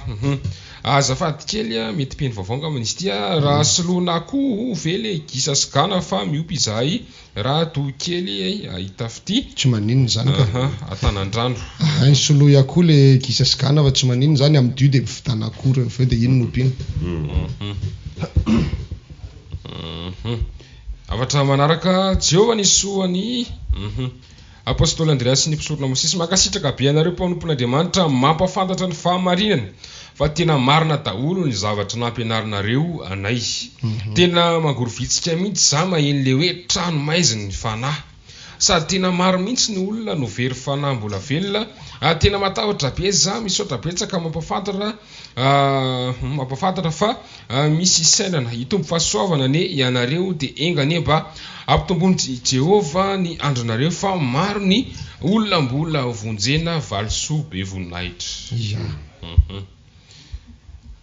avatra manaraka ihany saika anontany apôstoly aizaka ny fanahy maloto no avoaka misy milaza fa alefa ny andavaky ny elo misy miteny fa tsy azo alefa any mba azavao tompoko. Na fotsiny anao miteny any amin'ny tany fona tsy misy olana any amin'ny lavaka tsy hitanono fa lavaka tsy hitanono manko zao le nangatahan'le devoly tamin'i Jesosy tompo tamin'izy nandraokan'le fanahy ny legiona tao gadarena tamin'le lehilahy nampahoriny dimon'le démoniaque iny hoe fona aminao zay aza alefa any amin'ny lavaka tsy hitanono zay fa alefaso amin'ny retsy kisoa retsy dia na ianao mandroaka anazy any amin'ny tany fona tsy misy olona na tonga dia any amin'ny lavaka tsy hitanono fa tsy fantatra hoe efa misokatra ve le lavaka tsy hitanono ohatra mbola tsy misokatra fa tovy any amin'ny tany foana tsy misy olona fotsiny andro amin'ny fara mihitsy zany izy fa alefany any amin'ny tany foana tsy misy olona hoe miala amin'ity olona ity dia mandeha any amin'ny tany foana tsy misy olona any zay anaovana azy. Ie, fantaniana manaraka Jehovah ny soanareo ilay ankizy tsy mety anarina reny ve zany mety midy any amin'ny tranomaizina ny fanahy sa olo-dehibe ihany no any rehefa manomboka tonga saina izy dia efa misy fanahy ka Ie, fa fefifaliana ny tontolo alonareo mba mangataka vavaka fa ny soko vavy marary foana rehefa tonga ny tsinam-bolana ity ny ao anarany voaray ny anarany atao délivrance zany fa misy fanahy mamatotra zany mba mangataka vavaka tompoko mba ho avy ny orana fa izay tany tsara tena maina ny fambolena azo atao ve tompoko dia tapaka hatreo ny afatra somary tara kely ianao tamin'le faminaninana voaka ny mpaminany voaingany zay nisy safidy natao tao am-piangonana tsy hoe tsika moa zany nangataka an'izy ity fa hoe safidy zavatra nampahafantaran'i Jehovah ny mpaminany hoe inona ny zavatra raha nareo no anontaniana satria tsy maintsy isy loza iseho na tonga dia ahitany na cyclone be rano miakatra dia ny olona moa samy safidy daholo aleo mieritreritra n'le ahitany satria le tsika zao ny any am-piangonana efa tsy atonona tsony rehefa tonga ny sabata dia tsika zao mbola eny amikanja maintso ka raha milatsaka amin'izao ny orana angery tsy haiko anabavy tatsasa irala tatsaha dia lasa tsy afaka mivavaka sabata tsika fa angatahana amin'Andriamanitra angamba hoe mba any amin'ny faritra misy anareo fotsiny no isy ranon'orana ilatsaka tsy fantatra na fariparitra ny avaradrano ianao na atsimondrano na aiza Ie, fantaniana manaraka finaritra mety ve ny manao vodrom-bavaka aty an-trano Patrika fanadiovana mety ka mety afaka mitona olona maromaro mihitsy ianao ny amin'ny vodrom-bavaka ao anatin'ny tokantrano tsy maninona zany dia efa isaritana an'le olona fotsiny aloha hitomana an'le olona dia efa tonga ny sabata dia mety na manatrika sabata izy amin'ny 7 ora latsaka 2 minitra zao ny ety amin'ny trano fitenenanay mino fa mbola manomana fanontaniana avokoa isika rehetrarehetra Jehovah ny soanareo ao tena matsiaro misy faliana ny tenako fa maheny fampianarana apôstoly mbanao mandrakariva Andriamanitra zay fa tahin Jesosy ane nareo tery mirahalahy ao dia magataka ireo tsy avelan Jesosy irery Sylvain avy aty Atsahdinta ihany afatra manaraka ihany eo vakitsika salamy inavy ireo voankazo tsy azo hoanina merci ozy izy voankazo tsy azo hoanina reny grefy reny ihany tsy azo hoanina hoe misy voasary grefy raha grefy dia efa tsy mety finaritra ry mpanompon'Andriamanitra telo mirahalahy Germain nahita fity ihany za maloto apaty dia avy eo naloto ny fadibolana indray fa nisy naloto ato an-trano dia tsy navita asa fanapahana misy dia voahito koa ve ny fanahiko ianao no mahatsapany amin'ny toe-panahinao ka manao ny fahatsapahanao ny toe-panahinao ao aloha zany amin'izao tio angana fotsiny ianao zany efa matio dia vavaka Clarisse Jehovah ny soa malaela mama-paminany zay hafa ihany mama-paminany mantsy eo ihany izy ka avatra manaraka ihany fiadanana raha mbola mandray herin'Andriamanitra na afo ve tompoko dia tena mbola ao amin'Andriamanitra tanteraka ilay fanahy makasitraka mialoha tompoko mbola ao zay ny avatra voaray misy avatra faraparany ity finaritra mangataka vavaka fa efa lasa finance androany ny taratasy pension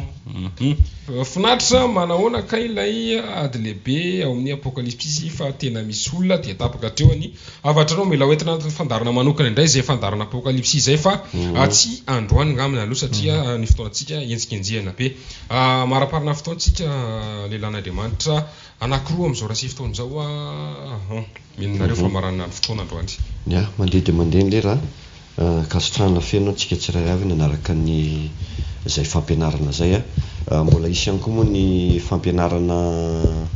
toy ny mazaza ho alefa mbola misy ihany koa ny alimbavaka avy eo dia tsara faranatsika angamba ny fotoana zay mihitsy dia iaraka isotra an'Andriamanitsika amin'izao fotoana izao iaraka hivavaka isotra an'Andriamanitra tamin'ny dian'io dia natanteran'izay fotoana izay misaotra anao izay ry Jehovah Andriamanitra rainay tsara indrindra Jesosy Tompo ary fanamasina satria tanteraka indray ny fotoana teto androany ary isaoranay ianao mbola afaka nandefa ny teninao na mpianatra ny olona tsirairay avy mangataka kosa amin'izao fotoana izao Jesosy Tompo ny olona tsirairay avy izay nandeha ny teninao androany dia mba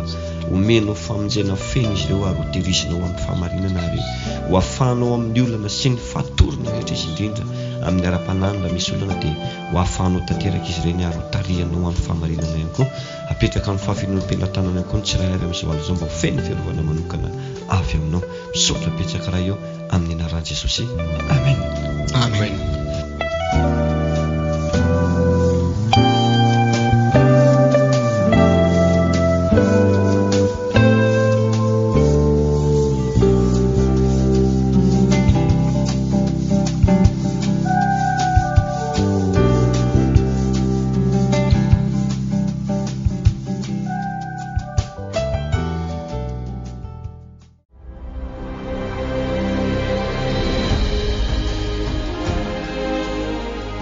aza matsiaro ny lasana amin'ny sainany taloha indro izao efa hanao zava-baovao ho ankehitriny dia efa miposaka izany Isaia 7:7 ny 9:20 ka hatramin'ny 7:10 fandaharana iray izay iarahanao amin'ny mpanompon'Andriamanitra Apostoly Andreas eto amin'ny radio feon'ny lanitra 107.2 FM isan'andro amin'ny ora toy izao izay andraisanao vavaka sy tsodrano idiranao amin'ny fiainana vaovao miaraka amin'Andriamanitra ary andrenesanao toroteny fampianarana taridalana ho amin'ny famonjena ny fanahinao mandrakizay tadidio ary mbola afaka niaina amin'ny fiainana vaovao ianao miaraka amin'Andriamanitra 033 91 711 66 033 91 711 66 034 92 543 76 034 92 543 76 aza matsiaro ny lasana amin'ny sainany taloha indro izao efa hanao zava-baovao ho ankehitriny dia efa miposaka izany Isaia 7:7 ny 9:20 ka hatramin'ny 7:10